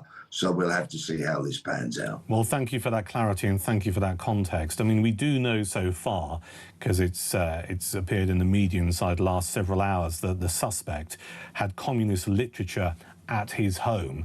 Given that we know this, where do you think that will be leading the investigation now? I'm not going to speculate on that at all because it's a media report. So what I would say is the police will go in the direction that the evidence takes them. They'll be looking at every point to try and paint a very, very broad picture as to the background of anybody that is arrested, perhaps any motives, but at the same time, they'll also be waiting for the results of forensic examinations. We know that forensic officers were at Anne Widdecombe's house for at least 2 days, if not longer. I suspect a considerable amount of exhibits and items will have been submitted for forensic examination. Of course, modern crime scenes so often give up their secrets if, and it's a big if, they've been properly preserved and properly managed. So there'll be a lot of moving parts to this investigation, but I suspect that we'll be hearing again from the police in the not too distant future. And Peter, one of the issues that we're chewing over this morning here on Talk is what more could or should be done to protect our politicians following the suspected murder of Anne Widdecombe. Reform UK this morning have accused the Labour government of playing politics with Nigel Farage's life. This is Robert Jenrick, who's the party's Treasury spokesman, claiming that ministers chose not to give Mr Farage the security he needed before Anne Widdecombe's death last week because they disagreed with his politics. Mr Farage was offered a meeting with the government security authorities yesterday afternoon to discuss his safety after the alleged killing of Miss Widdecombe, the former Tory minister who later joined Reform UK. I think where we find ourselves when we read the reports about Anne Widdecombe, and once again, when we look back over the past at the murder of Sir David Amos MP, Joe Cox as well, Labour MP, we have to have the conversation about MP security. What's your current take on this? Do we need to start taking this seriously? Well, I very much was listening to what you said at the top of the hour on your show about people saying we all need security. Well, of course, politicians require a level of security, but I'm afraid it's a very unfortunate fact that in recent decades, the police have abandoned the practice of patrolling the streets. Yep. The police now is a 999 response social service, very similar to how you get a response from the RAC or the AA when your car breaks down. Now you get a response from the police when there's societal breakdown. So abandoning the streets, abandoning patrol because the police senior leaders were hoodwinked by their academic buddies into saying it wasn't cost effective and you couldn't measure the effectiveness of it all, has meant that our streets have been taken over, of course, by the criminals. Give them a space, they'll occupy it. So we have an epidemic of shoplifting, we have an epidemic of knife crime, and much, much more. Ask any unfortunate woman who's been harassed or suffered even worse on the streets of London or elsewhere in the UK. So as a consequence, there is a responsibility, unfortunately, upon us all now to protect ourselves, both politicians and the public. We must protect our homes. We have to perhaps sacrifice that holiday to pay for a CCTV and alarm system. We need to protect our cars with steering locks, immobilisers, a post in our driveway if we have it. When we go out onto the streets, we really shouldn't use our headphones. We need to be able to hear what might be coming. We shouldn't have our heads buried in our phones. We should be looking around for any signs of potential danger. And that, I'm afraid, is where we are, sadly, in Britain in 2026. There is an obligation on both politicians and the public to keep themselves safe. But yes, this debate about public personalities, both in politics and elsewhere, is very much on. All right, Peter, always a pleasure to have you on Talk. Thank you for your time on this Tuesday morning. Peter Blexley, former Met Police detective. I was quite struck by the final couple of sentences of what Peter was just saying, the idea that it's not just politicians who perhaps need increased security, but our law and order in this country has changed in such a way, as has policing, that we all need to take greater precautions, greater self-security. Does that chime with you? 0344 499 1000. I mean, I can sit here for the next 90 minutes and tell you about all of the shoplifting I've witnessed, and you might go, well, why does that matter? Well, if you tolerate the shoplifting and you let people get away with it, it just escalates to further crimes because there's no respect for law and order. So I'm just very interested in what Peter said there in terms of where we find ourselves as a nation with law and order. You want to pick up on that? 0344 499 1000 for your calls, your WhatsApp and your voice note messages. In a few moments' time, we're talking defence. You will have heard on the news there's been a deadly attack on tankers in the Strait of Hormuz as the US carries out strikes. We also finally got a response from our Prime Minister yesterday after the Foreign Minister in Argentina started making overtones about getting the Falkland Islands back. We'll get a response to that and many more international stories with Colonel Simon Diggins in a few moments' time here at Talk.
Across the UK, on DAB+, on YouTube, on your mobile, and on your side. This is Talk. I'm Duncan Barks. This is Talk, the home of common sense on a Tuesday morning. Anything you hear you want to pick up on? 0344 499 1000. We'll do your messages, your WhatsApps and your voice notes as well. Let's turn our attention to some international news, which matters, particularly when we talk about the latest with the conflict with Iran, because, of course, it has a knock-on effect when it comes to the price at the pumps. And I wonder whether or not, I mean, I've noticed this in the last couple of weeks, that the price for unleaded and diesel has slowly started to decrease. But when you hear about what I'm about to discuss, I'm wondering if the latest in this set of setbacks regarding peace between US and Iran might mean we pay more at the pump. Let me just update you. This is being described as day 136 of the Iran war. And overnight, the US and Iran have exchanged fire. This is after Washington launched a third consecutive night of attacks, during which it claimed coastal defense systems and missile sites had been hit. Tehran responded by targeting a US military base in Bahrain, which twice sounded missile alert sirens, and launching missiles at Jordan, which also has a US military presence. Donald Trump has been warning of further strikes. The latest wave of strikes came after Trump warned Iran would be hit hard on Tuesday, suggesting further attacks are to come. And one crew member is dead after 2 tankers were hit in the Strait of Hormuz. The UAE said one crew member had been killed and several others injured after 2 vessels were hit by Iranian missiles in the Strait.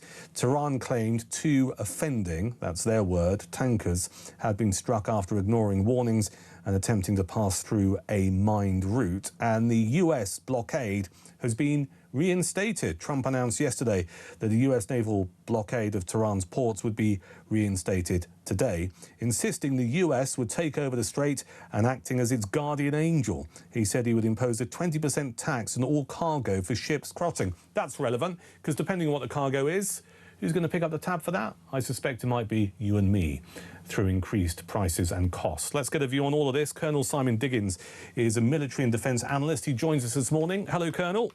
Good morning, Duncan. How are you? Very well indeed, thank you. Would you be kind enough just to kind of give us in layman's terms the situation we find ourselves in this morning regarding what was apparently a ceasefire, but it appears we've gone backwards? Yeah, I'd say that's exactly right. I think it's very hard to see how the ceasefire continues to exist, except otherwise nominally in name. What we've had up until now is a series of attacks and counter responses by them.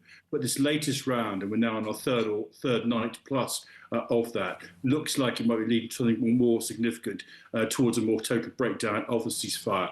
Particularly, we know that the US have now said they're going to resume the blockade of Iranian ports.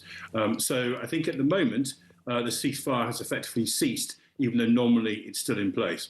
And presumably, if there is a blockade in place, or indeed Trump charging a 20% tariff or toll to ensure some kind of safe passage for vessels, if that cargo contains oil, gas, or indeed something else that might end up on the shelves of this country, the knock-on effect will be increased prices for the general public. Yeah, I think that's right. I mean, not least of which because we have so little storage in this country. Yeah. One of the challenges we've got as a country, both in terms of dealing with the current crisis, but more generally in terms of national resilience, is how little we actually hold in this country. We don't have anything like enough stocks in place. So within only literally a matter of days, the effect on oil, produced oil coming into the country, has started to have an effect on our prices. So we are particularly vulnerable in the UK. Let's turn our attention to the Falkland Islands. We were talking about this yesterday on the show here at Talk. I mean, I don't believe for one moment the timing of this was accidental. Obviously, we've got a big football match happening on Wednesday evening, England against Argentina. And we spent a bit of time on yesterday's show talking about why Argentina may well be rattling the sabre yet again over the Falkland Islands, if not for the simple reason that if you look at the state of our Navy today, as a result of not only this government but previous governments, if we had to reclaim the Falklands, I think we would struggle possibly to mount the kind of task force that we saw back in 1982. The reason I want to get your view on this is we have the foreign minister of Argentina, Pablo Quino, who wrote a piece in the newspaper where he talked about the UK being an occupying power on the Falklands. And it took Sir Keir Starmer, his official spokesperson, a few hours to hit back, saying the Falkland Islanders are British with a right to determine their own future. Now, I'm keen to get your view on this. Do you think there is any serious drive beyond trying to get some headlines and a bit of sabre rattling behind Argentina trying to reclaim the Falklands? Well, I think what they've also been looking at is kind of what the history of this particular government. The government seems so toxically scared of any kind of condemnation by any kind of international court. Yeah. And we've seen that with the ICG advisory opinion only on the Chagos Islands. We've seen another ICG advisory opinion on climate change. We've seen the government making a good arrangement, but nonetheless an arrangement with Spain over Gibraltar. And so the Argentines looking to see whether they can now make a change from that. Let's be really, really clear. The Falkland Islands are British. We were the first country to claim them in 1765. Indeed, we were the first country to discover them in the 1590s and then again landed in the 1690s. So we've got a much, much longer claim than any country called the Argentine has ever had on them. We've occupied them continuously since 1833. So, I mean, really, their opinion is nonsense. But nonetheless, I think what the Argentine government are looking at is seeing where points of pressure can be accepted by this government, and they have conceded on all sorts of things. Well, any kind of court of international opinion, whether legal or otherwise, appears, and they're going to push and see what they can get. Final story I'd like to get your thoughts on. We broke this particular announcement on yesterday morning's show. The news that the Islamic Revolutionary Guard Corps, that's Iran's Islamic Revolutionary Guard Corps, will be banned from the UK and formally designated as a threat to national security. When we talked about this yesterday, a number of our guests and a number of our listeners and viewers just went, well, this is good news, but why has it taken so long? Goodness knows why it's taken so long. I think the real problem is that the IRGC are subtle in the way they operate. They don't necessarily operate directly. You can't sort of pick up a phone book and identify them, whatever. They operate through various front organisations, some of which have at least outwardly legitimate aims. And I think they've been scared about it. There's also been some diplomatic pressure suggesting that because the IRGC is so integrated into various parts of the Iranian government, that somehow our ability to negotiate with the Iranian government would disappear. If I may, Duncan, I think the real issue now is not just get rid of the IRGC and its front companies, but the bigger battle ahead, which the government has shown no sign whatsoever of tackling, is the Muslim Brotherhood. Now, the Muslim Brotherhood is an Islamist political Islam organisation which is banned in the Emirates, in Egypt, in Saudi Arabia, strong Muslim countries, and yet they exist in this country, as do their front organisations. So I'm absolutely delighted that at long last we've developed the cajoles to actually get rid of the IRGC. But the next battle, the really big one, is the Muslim Brotherhood. Well, yeah, let me ask you about that. Why do you think that there has not been a ban so far? I mean, is it a lack of political will? I mean, dare I suggest it might be a fear of upsetting a significant core part of the Labour vote? What would be your take on the fact? That's exactly it. Because, again, the Muslim Brotherhood, and this is their stated aim, is they operate subversively. So they operate through front organisations, and what they're seeking is bottom-up change of a country which they Muslims find themselves in order to introduce effectively Sharia law, and ultimately their world aim is a world caliphate. This sounds horribly sort of kind of like conspiracy.com. Read their works, read what they do. The Saudis, the Emiratis, the Egyptians have read what they've said, and do you know what? We're not having that. And these are Muslim countries. And yet we, in the West here, somehow see that we'll be immune from what they're doing. We're not. Austria, Germany and France have identified a high percentage of the mosques and Islamist organisations in their country are directly supported by the Muslim Brotherhood. Exactly the same thing applies in this country, and yet we've not tackled it. Simon, thank you for your time. Pleasure to talk to you. That's Colonel Simon Diggins, military and defence analyst here on Talk. Guess what? Wealthy Britons are preparing to leave the country if Red Ed Miliband becomes Chancellor and launches a new tax raid on the so-called witch. Who would have thought it? We'll get a view on that from John O'Connell, Chief Executive Taxpayers Alliance, on that and a load more stuff here at Talk. Here at Talk, we're giving you the chance to win a massive £26,000. The question is, what would you do with all that money? I don't know. We've got a wedding. I would buy a camper van. Probably just like clothes, yeah. Go on a big holiday. Emigrate. So if you fancy getting your hands on £26,000 tax-free, here's all the details you need to enter. For your chance to win, visit talk.tv/win or text TALK to 83338 by 6 p.m. on the 20th of July 2026. Texts cost £2.50 plus your standard network rate. Or send your name and number by post to Comp 1 PO Box 3190, Colchester CO2 8GP. To arrive by midnight on the 23rd of July 2026. 18 plus, UK residents only. So for your chance to win, text TALK to 83338 now. This is a network promotion, full T's and C's at talk.tv/win.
across the UK. On DAB+, on YouTube, on your mobile, and on your side.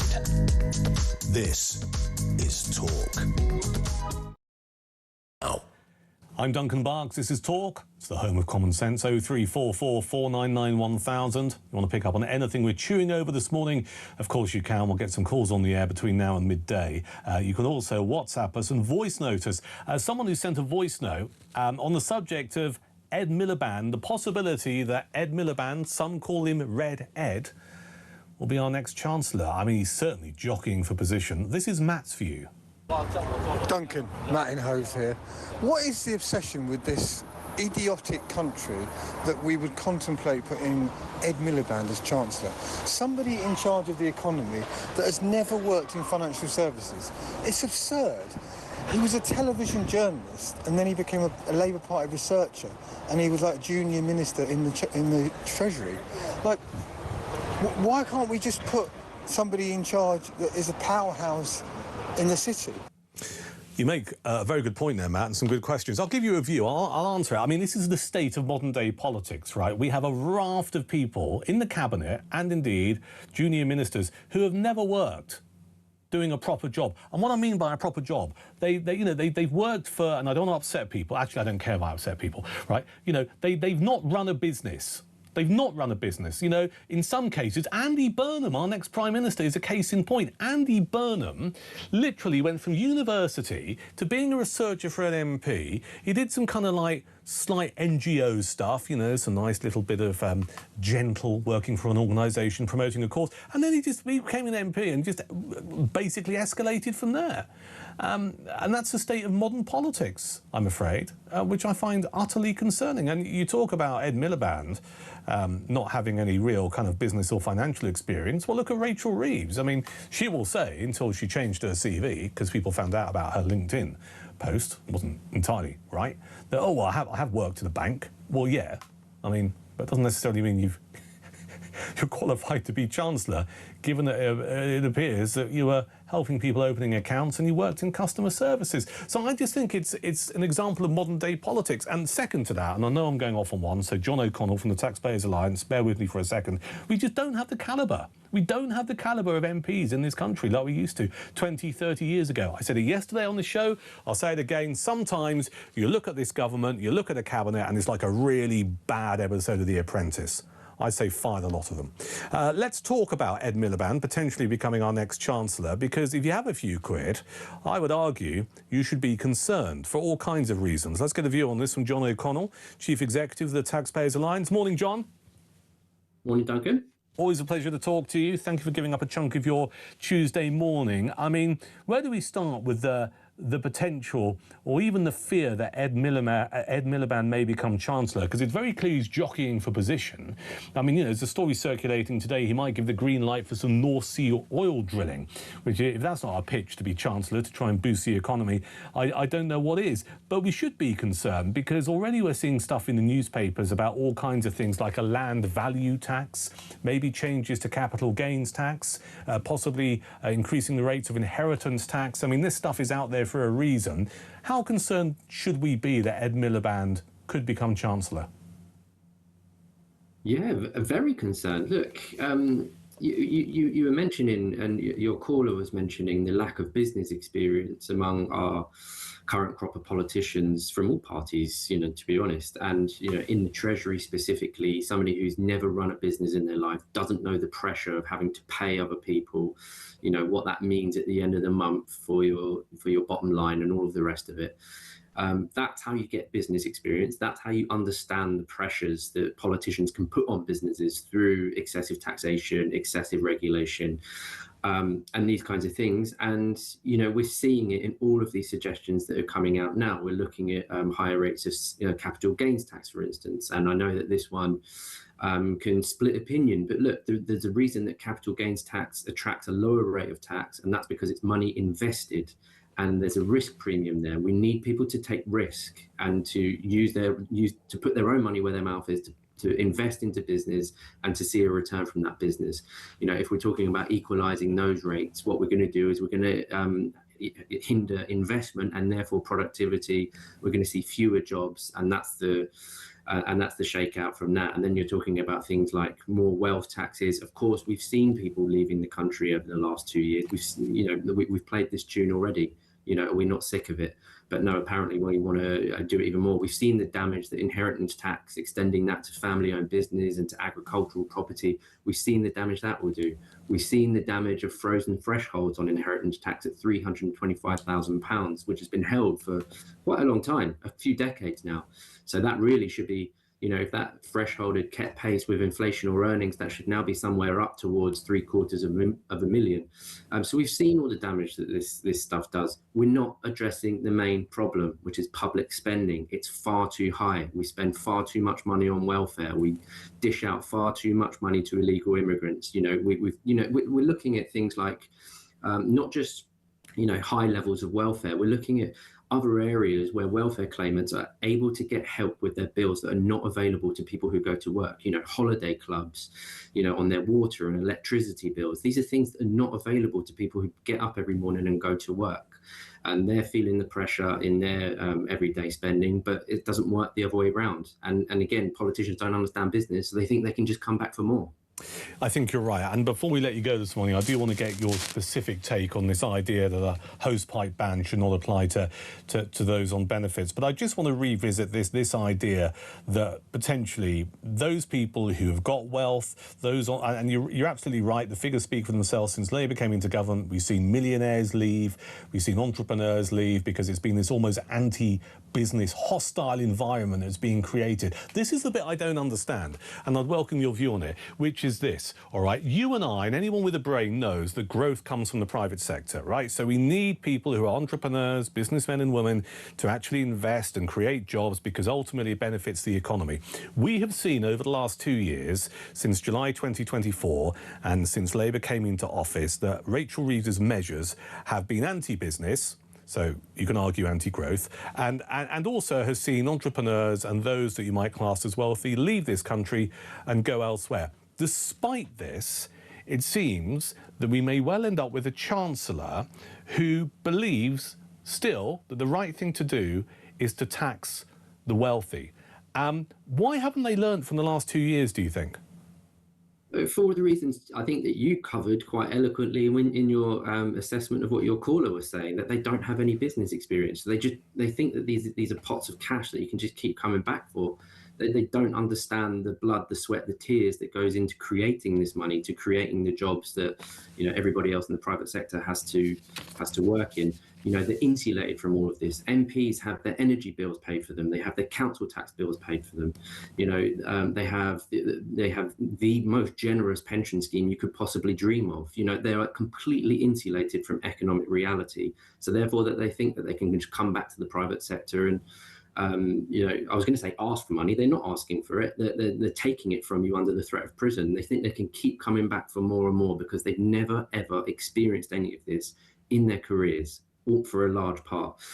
So that, they just don't have any sense of how wealth and prosperity are created. And of course, that means people would say, well, you know what, if I'm not getting anything from this, I might have to look elsewhere, be it America or wherever else, in order to raise my family and deliver them a better standard of living than I had for myself as a parent. All right, John, stay where you are. I'm just going to bring in a caller. This is Pat in London. Hello, Pat. Hello there. Yeah, the thing is, me personally, I've never run a business. I've got no experience, basically. But I understand the basic principles of buying and selling and doing business. I understand that. Yeah. And the thing is, what you have to look at is the left-wing socialist/communist ideology is that you take from the public sector, the private sector, and feed the public sector. That is basically their modus operandi. Basically, I don't think you have to be covert. You have to run a business. I think you have to understand economics and that sort of thing to know what to know that if you keep taxing, then you're not going to get anywhere. No. You have to let business flourish. Yeah, you've hit the nail on the head. I think even my dog knows that if you carry on taxing people, those that you keep taxing will eventually disappear off elsewhere. Pat, a great observation. Thank you for your call. John O'Connell from the Taxpayers Alliance, before we let you go this morning, what's your take on this story? The benefit claimants have been given permission to ignore hosepipe bans. These are customers of Southern Water and Affinity Water, and the ban's been in place since Friday. It turns out that those under the water shore tariff will have an exemption from the hosepipe ban. I mean, we've been chewing over this morning whether or not this simply just creates another two-tier system in the United Kingdom. What's your take? Exactly that. You know, people who are in receipt of welfare have help with bills across the board. An excellent report by a think tank called Onward looked into this and found that there's a hidden sort of 10 billion additional welfare bill that's not really coming out of taxpayers' pockets per se, but it's all in you know, benefits elsewhere in the system for people in receipt of welfare. So, for example, school holiday clubs, you know, and things like that, and healthy food cards, which are invariably not used for healthy food, I might add, and help for water and energy. So again, it's this one section of society, MPs and people in receipt of welfare and people working in the public sector, being completely insulated from the real decisions that people have to make every single day with families and households. Can I afford this? Can I afford that holiday club? Can I afford, you know, to do that extra bit of food shopping this week? All the decisions that we have to make, others are simply insulated from them. And this hosepipe ban is a particularly egregious one. You know, when people just want to relax in their gardens and water their plants and stuff like that, they're told no. And as good citizens, you know, quite often you'd adhere to it and just say, right, okay, we're going to have to stick it out with the watering can for a while. But all the while, next door neighbours who are in receipt of welfare can crack on with a hosepipe. That doesn't make any sense whatsoever. And we really need to, this isn't just about, you know, fixing welfare and bringing down the bill a little bit. There's a real root and branch reform of how we structure all of this and how we view taxpayers and you know, tax producing businesses in this country. There's a weird sort of cultural sickness going on, and it needs to be fixed quite drastically, because we'll run out of roads soon and we'll end up in a fiscal crisis. And lo and behold, guess what? Ed Miliband drives us into a fiscal crisis. Wouldn't be a surprise, would it? No, it does feel like we're heading that way. John O'Connell, as always, thank you for your time. John O'Connell, Chief Executive of the Taxpayers Alliance. Let's take a voice note on this hosepipe ban exemption for those on benefits. This is Graham. Yes, they should be banned from the water thing, just like everybody else. I mean, most of these people on benefits are better off than us 6 o'clock Britons. So, yes, they should be banned from using hosepipe and everything as well. Keep your messages coming in regarding this. I mean, is it just John and I who just think this is another example of a two-tier society? It's not about having a go at people on benefits. But if you say there's a hosepipe ban, surely that hosepipe ban has to be right across the board, because as it stands at the moment, as a Southern Water customer, that's me, if I was to use my hosepipe, I could get fined £1,000. Someone who has the exemption because they're a benefit claimant wouldn't have that fine hanging over their head. If that's not an example of two-tier Britain, I don't know what is. This is Talk.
across the UK.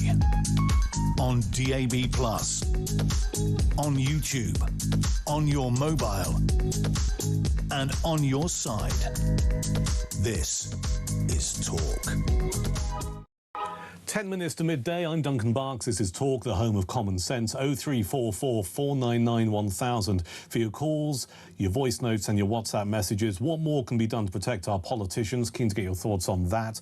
Also, have we heard anything from Richard Hermer's office at all, the Attorney General? We've not crossed the line here by playing out his pathetic Instagram video where he behaves like a 17-year-old student activist. That might get a reaction, mightn't it? Your reaction to Hermer's Insta video mocking leaving the ECHR. We might play it out one more time in the next hour. And also this bizarre situation where if you're a benefit claimant, you don't have to adhere to the hosepipe ban. Let's get some calls on the air. This is Brian in Hertfordshire. Hello, Brian. Oh, hi there. Won't keep you long. I just had a thought about Anne Whitcomb thing, that if you put it into perspective, if she had had a friend like Nigel Farage had a friend who donated to her, had to have a bodyguard, she'd probably still be alive, you know. And I can't see why Nigel Farage just doesn't give them a bill for the bodyguard. Why should you wait a year? I mean, everyone's got bodyguards. Mick Jagger, anyone famous. But I just feel that she could. Well, I don't know. I mean, I get the essence of your point. I don't think everyone famous has bodyguards. You don't see them. No. I mean, you know, someone who's an actor in Coronation Street probably doesn't have a bodyguard, but they're quite famous as well, aren't they? So let's bring it into the realms of the political world, because you make a point about if Anne Widdecombe had a bodyguard, we might not be having this conversation this morning here on Talk. Where does this lead you in terms of ensuring proper security for our politicians and MPs? I mean, surely now we need to have this debate that all MPs, regardless of their political affiliation, need better security. Of course, I definitely agree. I mean, they're up there, and there's nutty people out there who don't agree with them and will do something dangerous, you know, to put their point across. And I just think all of them. I don't care whether they're Conservative or Labour, you know, and some, especially Nigel Farage is probably one of the most hated men in Britain by a certain crowd, you know. Well, a certain cohort maybe, and I mean, you know, we know there have been people who've tried to attack him, and we talked a little bit about this yesterday. Oh, well, someone threw a milkshake at him. What's the big deal? Well, it matters, because that could not have been a milkshake. That could have been something else. And if we tolerate that kind of behaviour, then heaven knows what might happen next. And it does seem to be that the people on the left of the political spectrum seem more disposed towards violence than maybe people on the right. It's extraordinary that they just can't bear people who have got views that differ to theirs. Brian, it says here you're a new caller in Hertfordshire, so thank you for sharing your first time with me here at Talk. This one's in North Yorkshire. It's Peter. Hello, Peter. Hello there, Duncan. How are you doing? Very well indeed, sir. What would you like to say? Again, thank you for your balance and your programme and everything that Talk do. God bless Anne Widdecombe, an absolute stalwart, and it's a disgrace, and let's just hope the Devon and Cornwall police have got the wherewithal to sort it out. Bear in mind, they're the ones that presided over the fiasco with Bob Dylan, a much different set of circumstances, but they had the cowardice and wouldn't actually do what the right thing was with that. And of course, we have Lucy Conley, who did probably have a lesser audience for her tweets, and of course we know what happened to Lucy.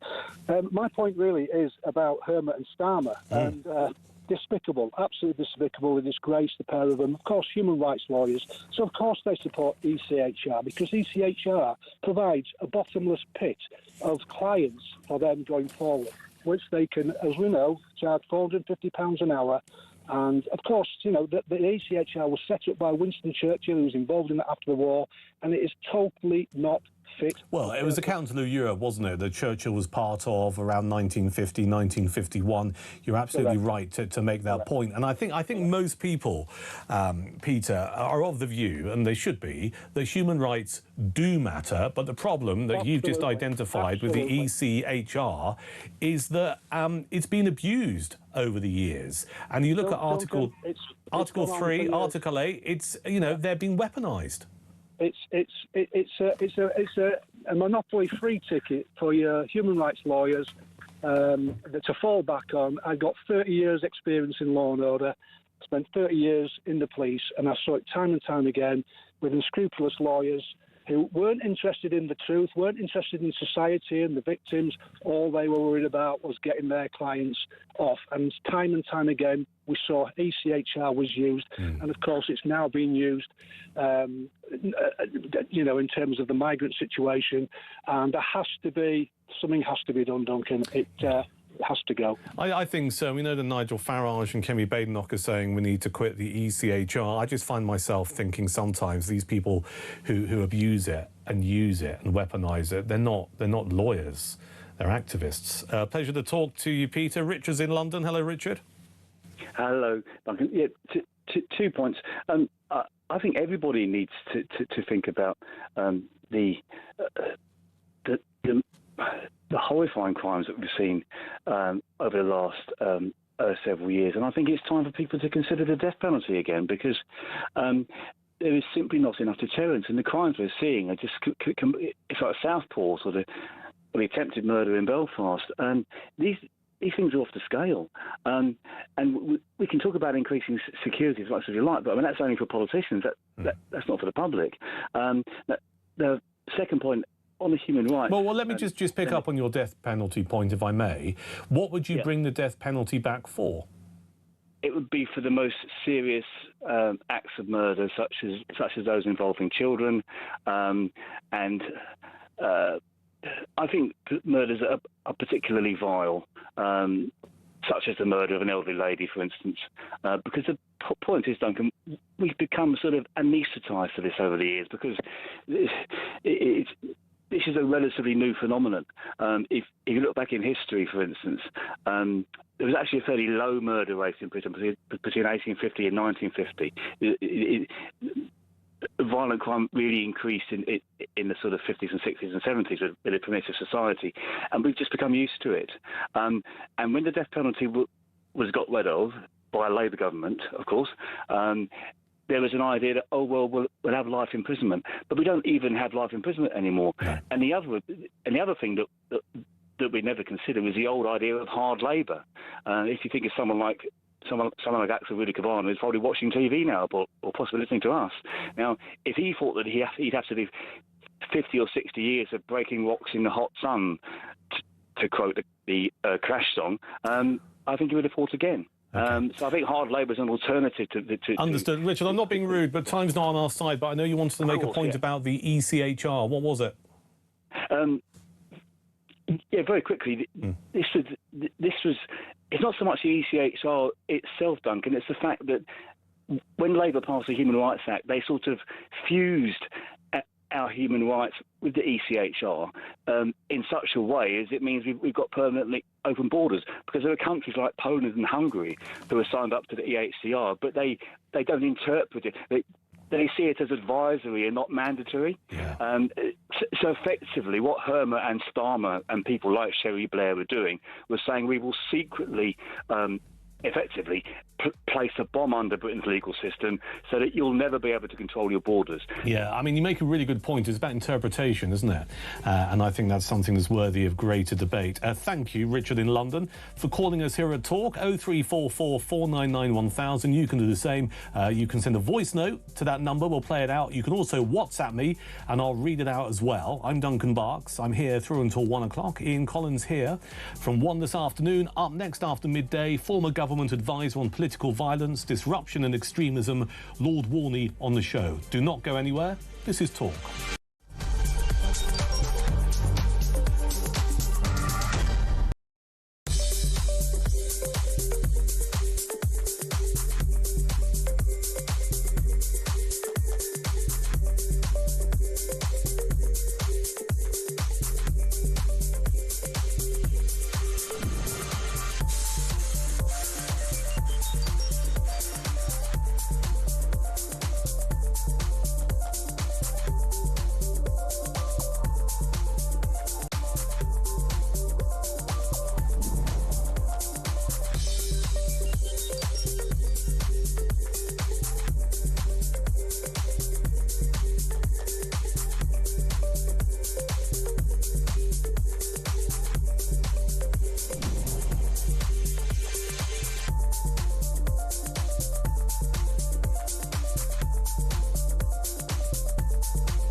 across the UK.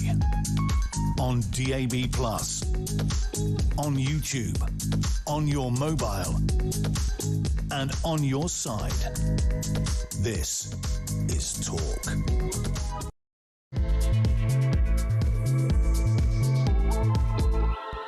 Tuesday afternoon, this is Talk, the place where the UK comes to talk. 0344 499 1000. I'm Duncan Barks in for Julia Hartley-Brewer through until 1 o'clock this afternoon. Ian Collins here after 1. We'll catch up with him a little bit later on. If you just put us on for the first time today, firstly, where the hell have you been? Secondly, thank you. And thirdly, I want to play you something from the man who is this country's Attorney General. His name is Lord Richard Hermer. He is the government's legal advisor. So he is a top man in the country. He's got an Instagram feed, and it's quite interesting.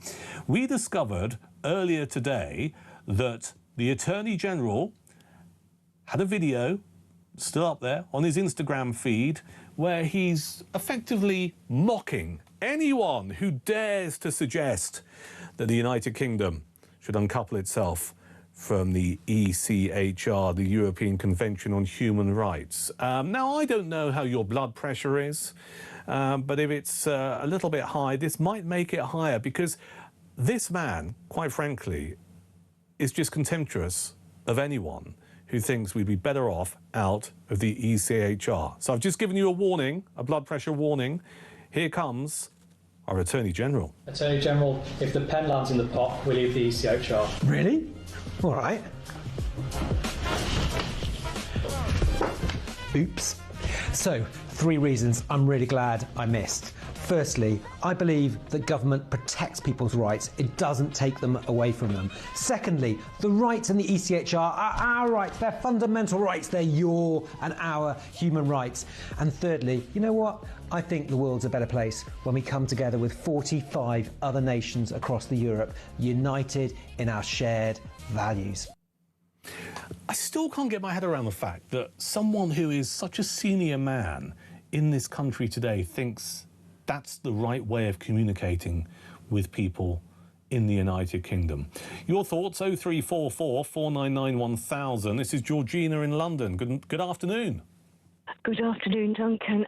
Listen, I've got a few points I want to say about this stupid idiot, Richard Hermer. I mean, I watched him on his TikTok post insulting every right-leaning person in our United Kingdom. His patronising comments about his views on being part of the ECHR, making out that those on the right were fools.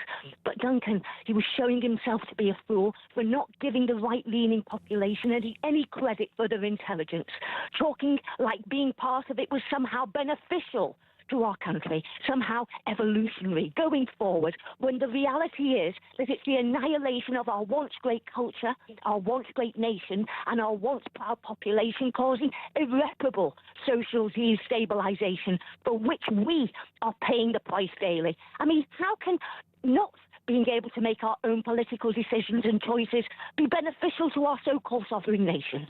How can not being able to protect our borders be safe for our British population?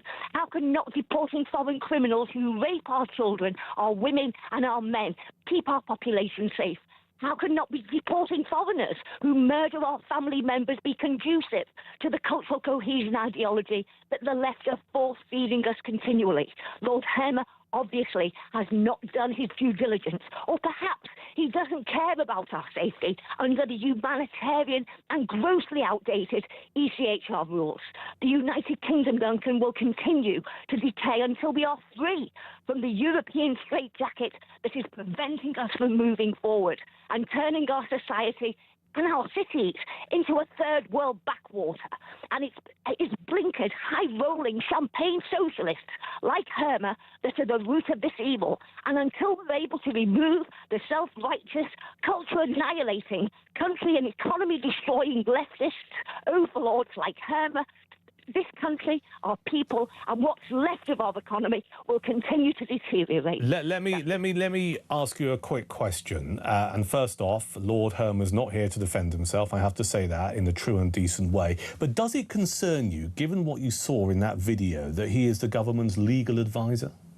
He's not at all. He's an influencer now. That's exactly what he is, an influencer. I have no respect for the man and for what he's done to our country, Duncan. No respect at all. All right, Georgina in London, thank you for your call. 0344 499 1000. Keen to gauge the nation's view on this. I mean, from a very basic level, despite the actual content of Herma's video, which I disagree with, I just can't get my head around that we now live in a day and age where our Attorney General thinks it's okay to stick that on his social media. It's just bizarre. And I've worked in politics, I know enough about politics. He will be surrounded by people. These people have advisors, all right? And rightly so. He will have people in his office. And you would have hoped someone would have gone, do you know what, Richard, Dickie, this is not a good move. Don't do it, because it actually really belittles your role in this country, your statue. But no one would have done that, because I guarantee you this, the people who work for him are desperate for a career in politics, and they wouldn't have wanted to upset their boss. Your reaction to that video continues, 0344 499 1000. Let's return to something else we're chewing over today on Talk, which is the security of our politicians and members of Parliament. Joining me is former government advisor on political violence, disruption and extremism, Lord Warney. Good afternoon. Good afternoon, Duncan. Thank you for your time on this Tuesday afternoon. First off, I mean, I want to get your view on something that's been said in the last several hours by Robert Jenrick, a Reform UK politician, the party's Treasury spokesman. He's accusing the Labour government of, quote, playing politics with Nigel Farage's life. He claimed that ministers chose not to give Mr Farage the security he needed before Anne Widdecombe's death last week because they disagreed with his politics. We're having an overarching conversation here on Talk on this particular show about security for MPs and politicians. Is Robert Jenrick right to call out Labour over security for Nigel Farage? I don't think that's right. What I heard Robert Jenrick say was asking that question, which I'm not sure is a wise question to ask. There's clearly an issue here, and I think we're in really unusual times where you've got a political party reform which has been leading in the polls for a long time now, looking like it could form the next government, yet only has a handful of MPs, and therefore the vast majority of Reform people don't have the level of protection that other MPs would naturally have. And of course, there's a particular issue with Nigel Farage himself, who has undoubtedly been targeted on numerous occasions by people seeking to do him harm. But I don't think it's true. I can't imagine it's true, and I certainly don't think it's helpful to suggest that this is the Labour government trying to do him in, because these calls on what level of protection MPs get are almost entirely taken out of the hands of politicians, and there is a good reason for that. And I heard Robert this morning saying, well, the Home Secretary could have intervened in this exceptional circumstance, but the danger is that if you start overruling the advice from the security professionals, that opens you up itself into, you don't want this system to be politicised. So in fact, what I think the ministers seem to have done is to stand back from the process, as is usually the case. I want to see this fixed.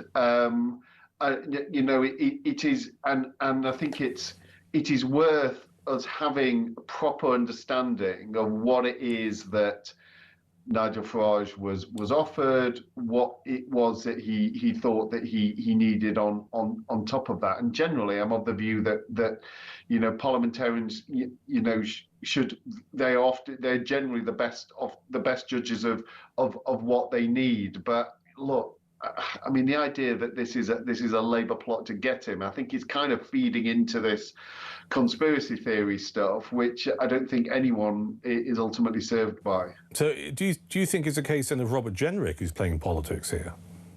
I don't want to accuse Robert of doing that. This is a really serious and emotive issue. I understand why,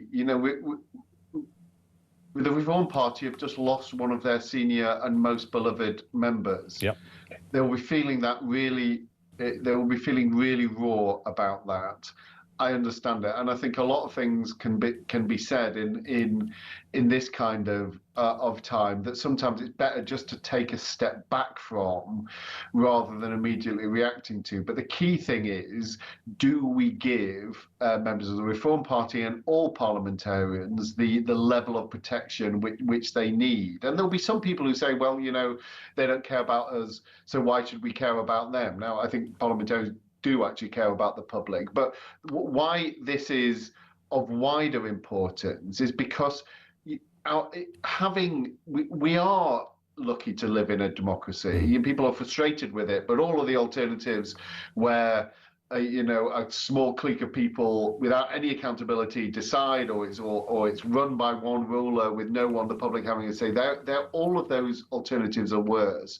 But our democracy only works if actually you can have people putting forward ideas or representing things and being, very vehemently opposed through words of argument, but not implicitly threatened by force, which is what is happening if people feel fear for their safety or even fear for their life, if they take particular particular views. Well, let me ask you about that. You're a former government advisor on political violence, disruption and extremism. I was saying earlier in the show that, sadly, you go back a few years, we had the murder of Joe Cox, Labour MP in 2016, Sir David Amess, Conservative MP in 2021. We find ourselves today talking about the suspected murder of Anne Widdecombe. Do you believe we're living in more politically violent, extreme times? Yes, I think we are, and you've had the slightly longer view over a period of 10 years or so, and 5 years before my friend Joe Cox was murdered, you had Stephen Timms, who remains an MP, who was stabbed in his London surgery by an extremist.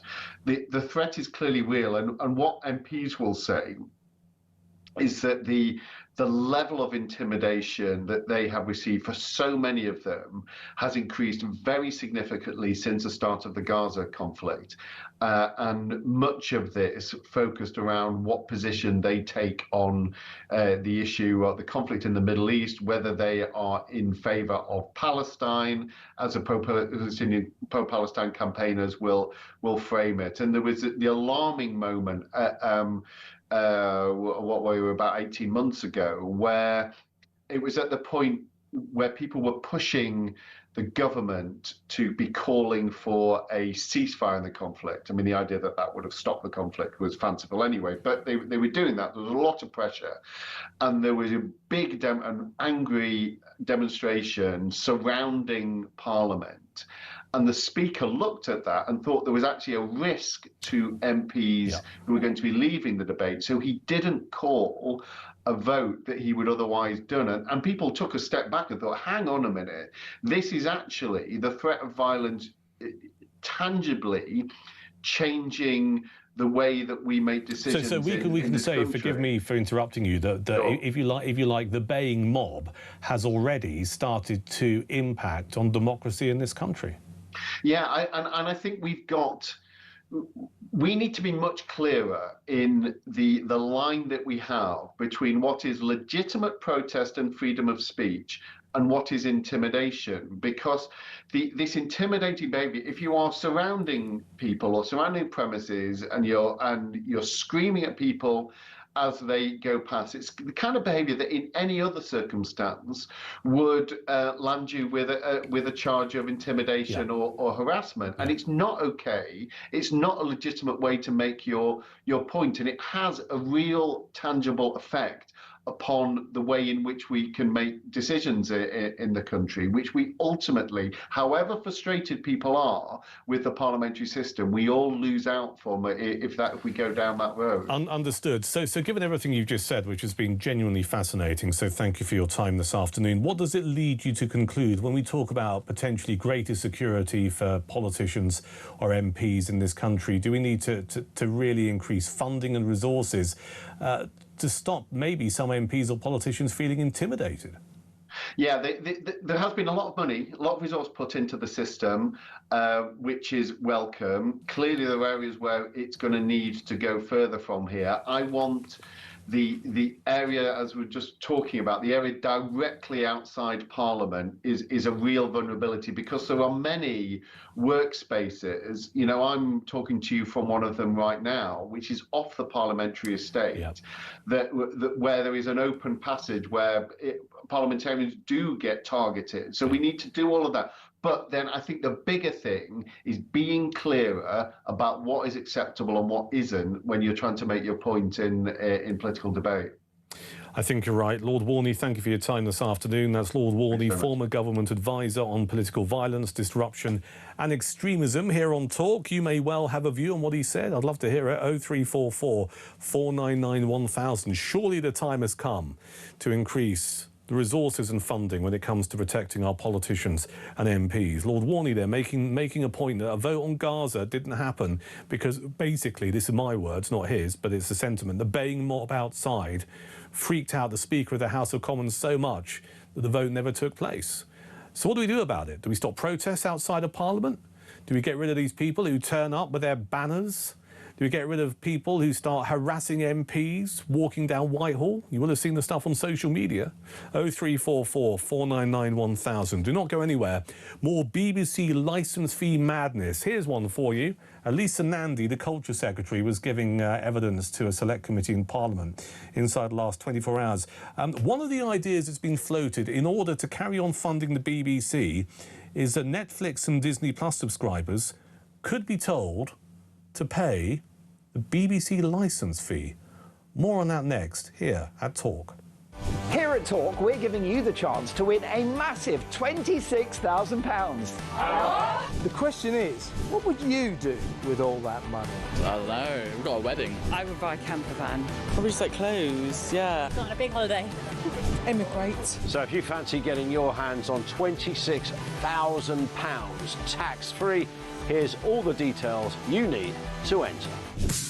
For your chance to win, visit talk.tv/win or text TALK to 8338 by 6 p.m. on the 20th of July 2026. Texts cost £2.50 plus your standard network rate. Or send your name and number by post to Comp 1 PO Box 3190, Colchester CO2 8GP, to arrive by midnight on the 23rd of July 2026. 18 plus, UK residents only. So for your chance to win, text TALK to 8338 now. This is a network promotion. Full T's and C's at talk.tv/win.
Across the UK, on DAB+, on YouTube, on your mobile, and on your side.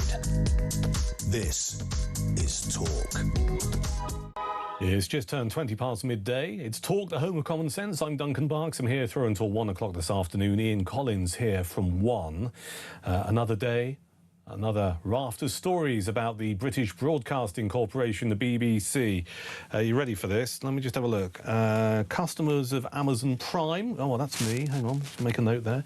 Customers of Netflix. Subscribers of Netflix. That's me as well. Anyone next door? Yeah, one of you got those, your subscribers. Disney Plus. No, me neither. But definitely subscribing to Amazon Prime and Netflix. Well, here's some jolly good news for a Tuesday afternoon. We could be forced to pay the licence fee to avert the existential threat, not my words, to the BBC posed by its falling income. This is apparently a proposal from the Culture Secretary. Her name is Lisa Nandy. Now, she told a cross-party select committee inside the last 24 hours, she said that introducing a staggered system under which those who watch shows on streaming platforms, so Amazon Prime, Disney Plus and Netflix, must pay the £180 annual charge. It's an option, as the government prepares to publish a white paper on the future of the corporation later this year. Lisa Nandy ruled out requiring the BBC to show adverts, funding it via general taxation or a corporate levy on the streamers. Ministers are seeking to ensure that it is sustainably funded for the 10 years from 2028. Let me just tell you what she said in a bit more detail, then we'll get some reaction to this from Rebecca Ryan, campaign director at Defund the BBC. She says, we are committed to retaining the licence fee but reforming it. We ruled out a new tax on households because of the cost of living crisis. We ruled out general taxation because of the risk of political interference, and we said that there would be no levy on streamers because it would deter investment and harm the ecosystem, including the BBC. She went on to say, but there are other options that are available. One is expanding the scope to video-on-demand services and platforms. You could add a charge onto people's streaming subscriptions that would be paid by the consumer. Well, isn't that bloody marvellous? No choice from the person who just happens to subscribe to Netflix, Disney Plus or Amazon Prime. It's just bolted onto your subscription. Let's get a view on this from Rebecca Ryan, campaign director at Defund the BBC. Hello, good afternoon. Hi, Duncan, how are you? I'm all right, thank you. I'm a bit grumpy about this. What do you make of it?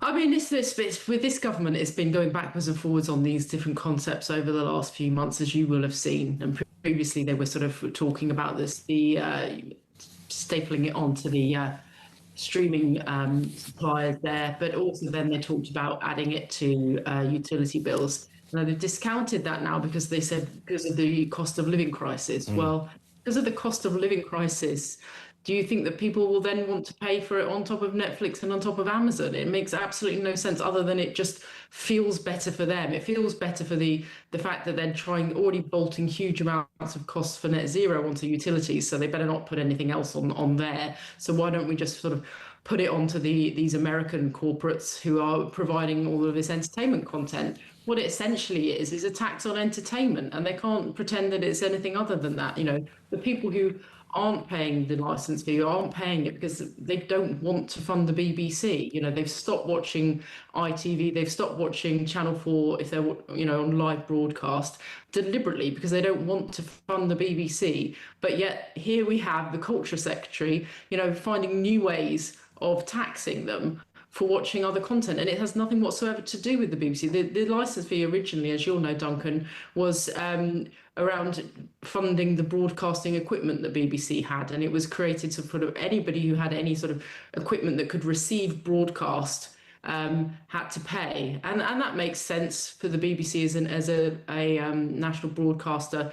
But it's now evolved to a point where it's literally just a sort of monopoly land grab on all entertainment. And it's not acceptable. And she's absolutely right that because of the cost of living crisis, people cannot afford it on utilities, but they can't afford it in this way either. You're right. I mean, you know, full disclosure, I worked for the BBC for 6 years. I mean, it's one of the most dysfunctional organisations I've ever been part of. And obviously, Talk, we are a commercial broadcasting operation. So I'm just making those 2 points. But I think it's fair to say that people have fallen out of love with the BBC for all kinds of reasons. Maybe they find some of their reporting biased. Maybe they're just not making the quality of programmes that people really want to watch. And that seems to me to be the elephant in the room here. It's this kind of idea that times have changed. The BBC is not only the only provider available, and now you're in a landscape, you're providing a service with loads of other competitors, and it's backed up today with the BBC's annual report that's just come out. 539,000 people in the past year have stopped paying the licence fee, and to me that's simply because they don't want to pay it, they don't want the service, they don't think they get value for money, and they're exercising the choice. The elephant in the room here is the BBC is not as loved as it likes to think it is. Absolutely, and we've seen this year on year, these kind of numbers coming through of people who have said, actually, I don't want to pay for the BBC anymore. And I've seen that you don't have to pay for the BBC if you just watch on demand or catch up, as long as it isn't BBC iPlayer. And so they've realised that there is a way of not funding the BBC. But these people who are doing this are paying for many other subscription services, as you say. They might have Netflix, they might have Amazon Prime, they might have Now TV, they might watch you know, Channel 4 or ITV on catch-up. They're allowed to do that without a TV licence. So they can do all of those things, and they're prepared to pay for them because they want to watch the content that's there. The BBC is just trying to circumvent that system and just get income regardless of the quality of content that it's making. And that's what's really unacceptable to people. For those people who are listening and watching Talk at the moment who might have a soft spot for the BBC, how would you propose that it's funded in the future? I think it should be funded in the way that all the other services are. They could choose to either, you know, you see now on ITV, you can either watch the adverts or you can pay a subscription if you don't want to watch adverts. You see that on Channel 4 as well, and you're seeing it even on Amazon Prime, you're seeing it on YouTube. Pay a fee if you don't want to watch adverts or watch adverts. It's up to you. And I think the BBC should be doing exactly the same as all of its competitors. Yeah, it should be about choice, shouldn't it? The new Director General, Matt Britton, has said off the back of the BBC's annual report being released today, he's saying that the decline in licence fee payers has contributed to the financial challenge facing the corporation. Well, I'd make the observation, Matt, that in your annual report, we have a list of some of the highest paid presenters within the BBC, including Scott Mills, who was recently dropped from the corporation. We learned that he was paid in the region of £750,000 to £750,000. Greg James in the region of 440 grand a year to 445 grand a year. Laura Koonsberg, £400,000 a year to £410,000 a year. Anyone else on this list? Vernon Kay in the region of 400 grand a year. Fiona Bruce in the region of £345,000 a year. All of these figures are in the BBC's annual report that's just been released. One has to make the observation, Rebecca, that if you're going to plead poverty, you probably need to be cutting people's wages. Absolutely. I mean, the thing is, the BBC needs to be cutting back, not just on wages, but also on the huge amount of wastage, the amount of people they send to Glastonbury every year, the amount of people they have in running the newsroom. You know, they just have a huge amount of bloat at the BBC. They just spend and spend and spend. And rather than just cutting back on the odd programme here and there, they need to really seriously tighten their belts and look at the things that they're doing. They're buying in programmes from America, which is unnecessary. We don't need those programmes to be bought in by the BBC just to increase their viewing figures, because we've already watched them on Netflix or we've watched them on Amazon Prime. We don't want the BBC wasting money on that. So they're not serious about cutting back on their budgeting. They're still, you know, hell-bent on securing the TV licenses. That's what they want to do first and foremost. And that's what's so frustrating, is that, you know, we have this Labour government who are prepared to just hand them what they want on a silver plate. I think you're right, Rebecca. Always a pleasure. Thank you, Rebecca Ryan, Campaign Director for Defund the BBC. I will lob this out there. If you just tell me, as someone who still pays a licence fee, do you think you get value for money for your 180 quid a year? 0344 499 1000. I've been very open here. I used to work for the BBC. Well, I could write a book about it. I really could. And I'd also make the point, as somebody who's worked in commercial broadcasting for most of my life, this show that you're listening to at the moment on Talk has how many people on it? 1, 2, 3, 4, 5. All right? This is a national, all-talk, 3 hours bit of broadcasting every weekday morning, yeah? That's a fair description, isn't it? I can tell you, having worked at a national BBC station, this show would probably have the resource of, I reckon, 14 to 15 people working on it. There's context for you. This is Talk.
Across the UK, on DAB+, on YouTube, on your mobile, and on your side. This is Talk. Petri Hoskin back here, 10 o'clock tonight here on Talk. Closer to home is Ian Collins. He's here from 1 this afternoon. Between now and then, you've got me, Duncan Barks. Let's turn our attention to Shabana Mahmood, our Home Secretary, who is trying to attempt some kind of asylum crackdown. A lot of eyes are on our future Prime Minister Andy Burnham, whether or not he's prepared to back some of her measures. It appears so far that he is. What does this mean on any crackdown for people who shouldn't be in this country or waiting to be in this country? What does it mean to you as taxpayers? And does it go far enough? Someone who can answer all of those questions is Danny Shaw, Home Affairs commentator and former advisor to Yvette Cooper. Hello, Danny. Good afternoon, Duncan. Nice to be with you. Always a pleasure to talk to you. Just be kind enough to walk through the proposals that Shabana Mahmood is trying to get through Parliament at the moment, and whether or not there's going to be a collision course at some point with maybe some Labour backbenchers who, as some Talk viewers and listeners might view as being slightly soft on immigration. Are you referring to the indefinite leave to remain proposals? Yeah, let's start with that, and then we'll get on to other parts. Yeah. Well, Shabana Mahmood has put forward some proposals to extend the number of years that someone has to be in the country before they're entitled to settle here, given permanent residence rights, if you like. It's also called indefinite leave to remain, to use the jargon. At the moment, it's 5 years. She wants to extend it to 10 years. In some cases, it could be as much as 20 years. For an example, for an asylum seeker who comes across on a small boat but is granted refugee status, it might be up to 20 years before they can be allowed to settle here permanently. The exact details have yet to be announced because there's a consultation process going on. So the government has put forward some proposals, they're being consulted on, and we won't know for another couple of months what exactly they're proposing. But Labour is coming under pressure from backbenchers who say, well, look, this is unfair because you have people who are here already and they're expecting to be granted their settlement after 5 years. Now, if the government suddenly turns around and says, well, you're going to have to wait another 5 years or potentially even longer for that, that's very unfair, particularly on people who are making a valuable contribution to our life, perhaps working in the NHS or in care homes or prisons or schools. So there's pressure from Labour backbenchers and others on the one hand, and also you've then got criticism, I think, from the Conservatives and Reform UK saying, don't you dare water down these proposals. If you do that, that shows weakness. So I think they're going to have to find some sort of middle ground on this, and the middle ground might be, well, you get your residency rights after 5 years as normal if you're in the country already, but that won't necessarily entitle you to all the benefits that you would receive. Yeah, and do we think that goes far enough to appease some of these Labour backbenchers? I think it probably will. And look, don't forget, we're going to get a complete change in sort of atmosphere in the Labour Party once Andy Burnham steps through the door in Downing Street next week. There'll be a different atmosphere. There'll be a different approach. I think people will be more willing to go along with ideas and measures that he puts forward than they would have done under Keir Starmer. So I think the mood music will be very different for Labour. I think there is some room for manoeuvre for Shabana Mahmood. But, I think the element that's most controversial is not for people in the future who might come to the UK, but for people who are here already and are expecting, I've been here 3 years, I've only got another 2 years to wait, and then I've got my indefinite leave to remain, only to be told, oh no, you're going to have to wait another 7 years. That, I think, is where it gets really tricky. And I think I'm right in saying the bill had its second reading in the House of Commons yesterday, and Andy Burnham voted to support what the Home Secretary wants to implement. Is that correct? These measures are not in the immigration bill, Duncan. Right. This is where the confusion arises. The immigration bill at the moment is looking at a suite of other measures which are not so controversial. For example, a new immigration appeals body that can hopefully deal with asylum and immigration cases more swiftly, for example. Understood. That's one measure. Yeah. So this bill that's going through at the moment does not deal with the settlement issues. That can be dealt with at a later date and probably won't require new legislation. The Home Secretary can put forward some changes to the rules that will then go through. So that's slightly different. So Andy Burnham voting with the immigration bill, that's not a big deal, and that's not unexpected. Thank you for the clarity on that. And let's turn our attention to something that is often talked about here on Talk, and the frustration that many of our viewers and listeners feel when we talk about a man who's been described as the Rochdale grooming gang leader, Shabir Ahmed, and a wish by many of our viewers and listeners for him to be deported back to his home nation of Pakistan. He's refusing, or rather they're refusing to take him back, and he's also renounced his Pakistani citizenship. So where does this leave the Home Secretary? Well, so what the Home Secretary has done is to put a new measure in the immigration bill, which is just going through Parliament, as we spoke about, which will close a loophole that would prevent the deportation of Shabir Ahmed to Pakistan. In essence, the Immigration Act from over 50 years ago said anyone from a Commonwealth country, which includes Pakistan, who arrived in Britain before 1973 and has stayed here for at least 5 years, cannot be removed, cannot be deported, even if they've committed the most vile offences, which Shabir Ahmed has. Government's going to remove that loophole, but that's only one part of the battle, because that will be passed by Parliament. I've got no doubt about that. It might take some months for it to go through. The problem is Pakistan has to agree to take Ahmed back. You cannot send someone on a plane without the receiving country being willing to accept them. Pakistan, we believe so far, has refused to do so, and has refused to take other ringleaders of grooming gangs.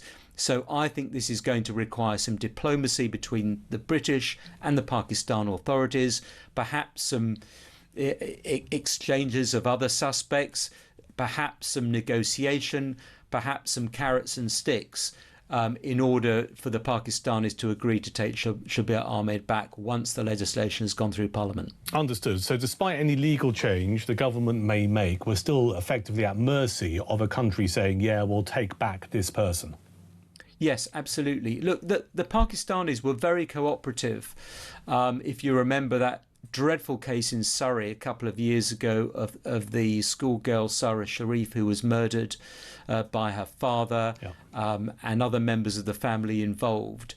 and they fled to Pakistan, and there was cooperation between the Pakistani authorities and law enforcement in the UK, and the relatives were extradited back to Britain to face justice, and they were convicted. So there was good cooperation then between the two countries, and there is in other spheres as well. I think this is a hurdle that can be overcome. That's my view, but it will take, quite a bit of sensitive negotiation behind the scenes for it to happen. Danny, as always, I appreciate your time. Thank you for your experience and insight as Danny Shaw, Home Affairs commentator and the former advisor to Yvette Cooper. This is Talk, the home of common sense. Just turned 20 to 1. I'll take a call in a sec, but first, a couple of messages coming in off the back of our chat with Rebecca Ryan from Defund the BBC. As we learned today that the number of people paying the BBC licence fee has fallen by more than 500,000. The BBC's annual report was released. It details that less and less people, or is it fewer and fewer? I get confused. Less and less, fewer, fewer. Anyway, you get my drift. People ain't paying the licence fee like they used to. About 500,000 plus are no longer paying it. We also discover in the annual report that DJ Scott Mills was the highest paid presenter at the BBC before he was sacked earlier this year. And we also discover that the Culture Secretary, a woman by the name of Lisa Nandy, told a group of MPs that subscribers to things like Netflix may well have to pay the licence fee to carry on funding the BBC. So I asked you earlier whether or not you think you get value for money from the BBC. This is Brad in Cambridge, who says the Biased Broadcasting Corporation is little more than a propaganda vehicle for the Labour Party. They used to produce very decent dramas, but these are just platforms to preach woke ideology, says Brad, who's in Cambridge. Karina says, I paid a licence fee and do not think it's good value for money. I think it is very biased in its reporting, but unfortunately I have Sky, so I have to pay for it. It is completely out of date and it pays its presenters obscene amounts of money for their biased reporting. Happy for you to carry on taking, or rather sending me messages along these lines, because I'm fascinated to find out whether or not you think there's value for money in the licence fee. And here's one from Mark, who says, look what the BBC paid Jonathan Ross, millions for the remarkable talent of being able to talk to camera. I liked Jonathan Ross, but he wasn't worth paying more than an MP. 0344 499 1000 is the number. Talking about the intimidation of politicians, politicos and MPs in this country, whether or not we need to do more to secure their safety. This is Herbie in Harrow. Hello, Herbie. Good morning. Morning, Duncan. Nice afternoon, beg your pardon. I'm losing track of time. You're wishing your life away, Herb. I don't need to do that, thank you very much. Duncan, we are living in very, very troubled times. Yep. None of us are safe any longer. If you're campaigning for a particular political party, you stand the risk of being assaulted or whatever. Yeah. And, it's not fun anymore like it used to be. It's taken the fun out of it. It really has. Well, you're a bit of a veteran political campaigner, because this must be, hang on a second, the fourth radio station in my what I laughingly call my broadcasting career that I've spoken to you on. And you I think I'm right in saying you stood as a candidate for various political parties. That's right, isn't it? Yes, yeah. I have. So when was it fun? Because you said it is no longer fun. When was it fun to be knocking on people's doors and saying, vote for me and I think we should do this? Well, when I was first elected back in 1994 as a councillor for Harrow, it was fun. I said, I was door knocking and said, vote for me, got elected. I thought, oh, God, what do I do now? And this is when it was fun. I went into the council chamber with a ball and chain when it was, trying to do the budget and things like that. Sorry, hang on. You went into the council chamber wearing a ball and chain? Yeah. Well, some people listening to this, Herb, you might be thinking you're not taking the job that seriously.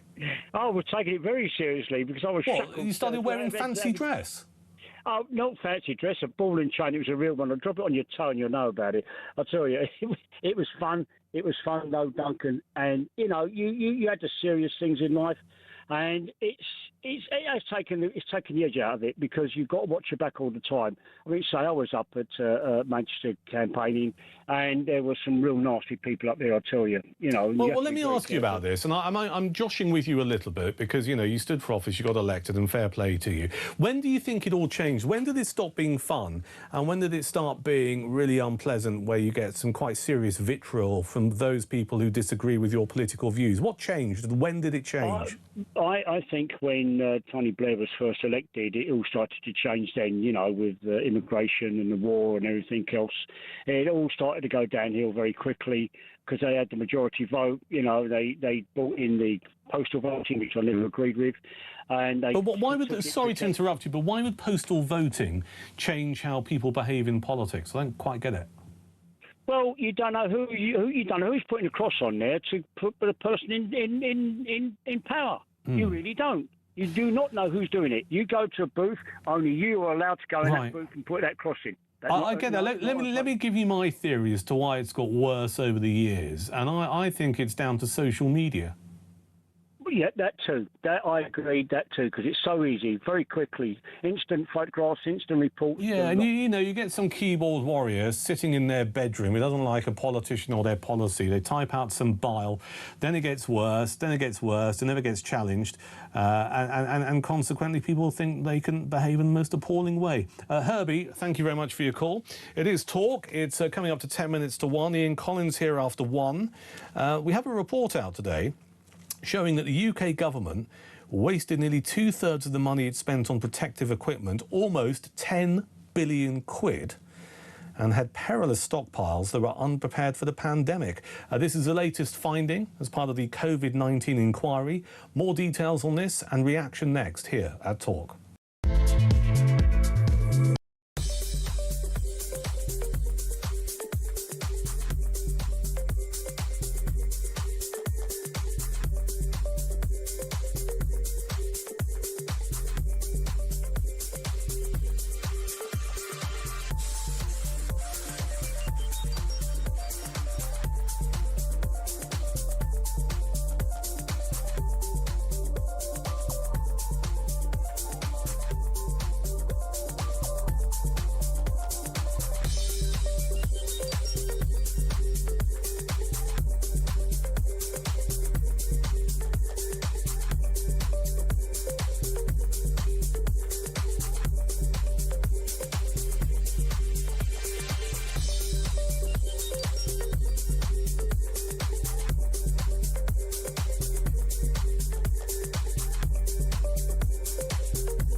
Across the UK, on DAB+, on YouTube, on your mobile, and on your side.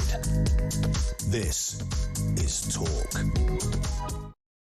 It's Talk, the home of common sense. I'm Duncan Barks. I'm here with you through until 1. Ian Collins here after 1. We'll catch up with him shortly, find out what's on his show. So the COVID-19 inquiry continues, and one of the headlines this afternoon is that it's been found that the UK government, one report says wasted, others might say spent, nearly 2/3 of the money that it spent on protective equipment, around 10 billion quid.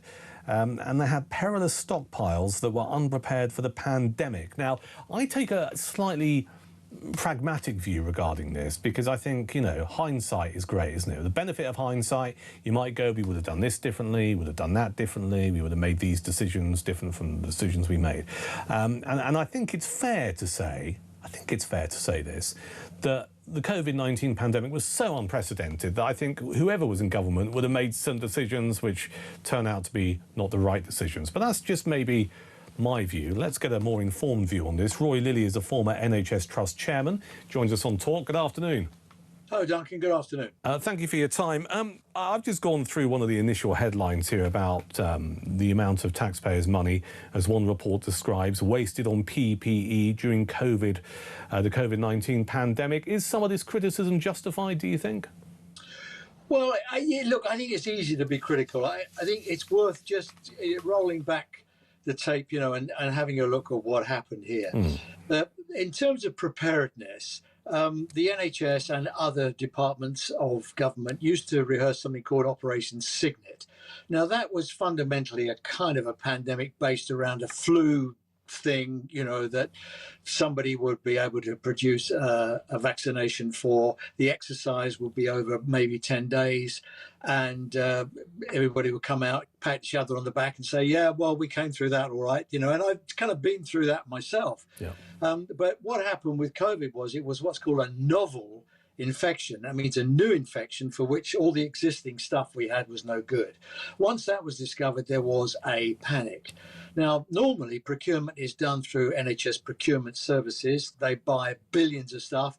I used to be the chairman of the National Standing Committee on Supplies and Purchasing all those years ago. And now they're spending about 16 to 18 billion, I think. I mean, that's a big job in itself. If you suddenly have a big scramble for one thing like PPE, particularly masks, then it wasn't robust enough to be able to do it. So the Crown Office set up their own procurement lines.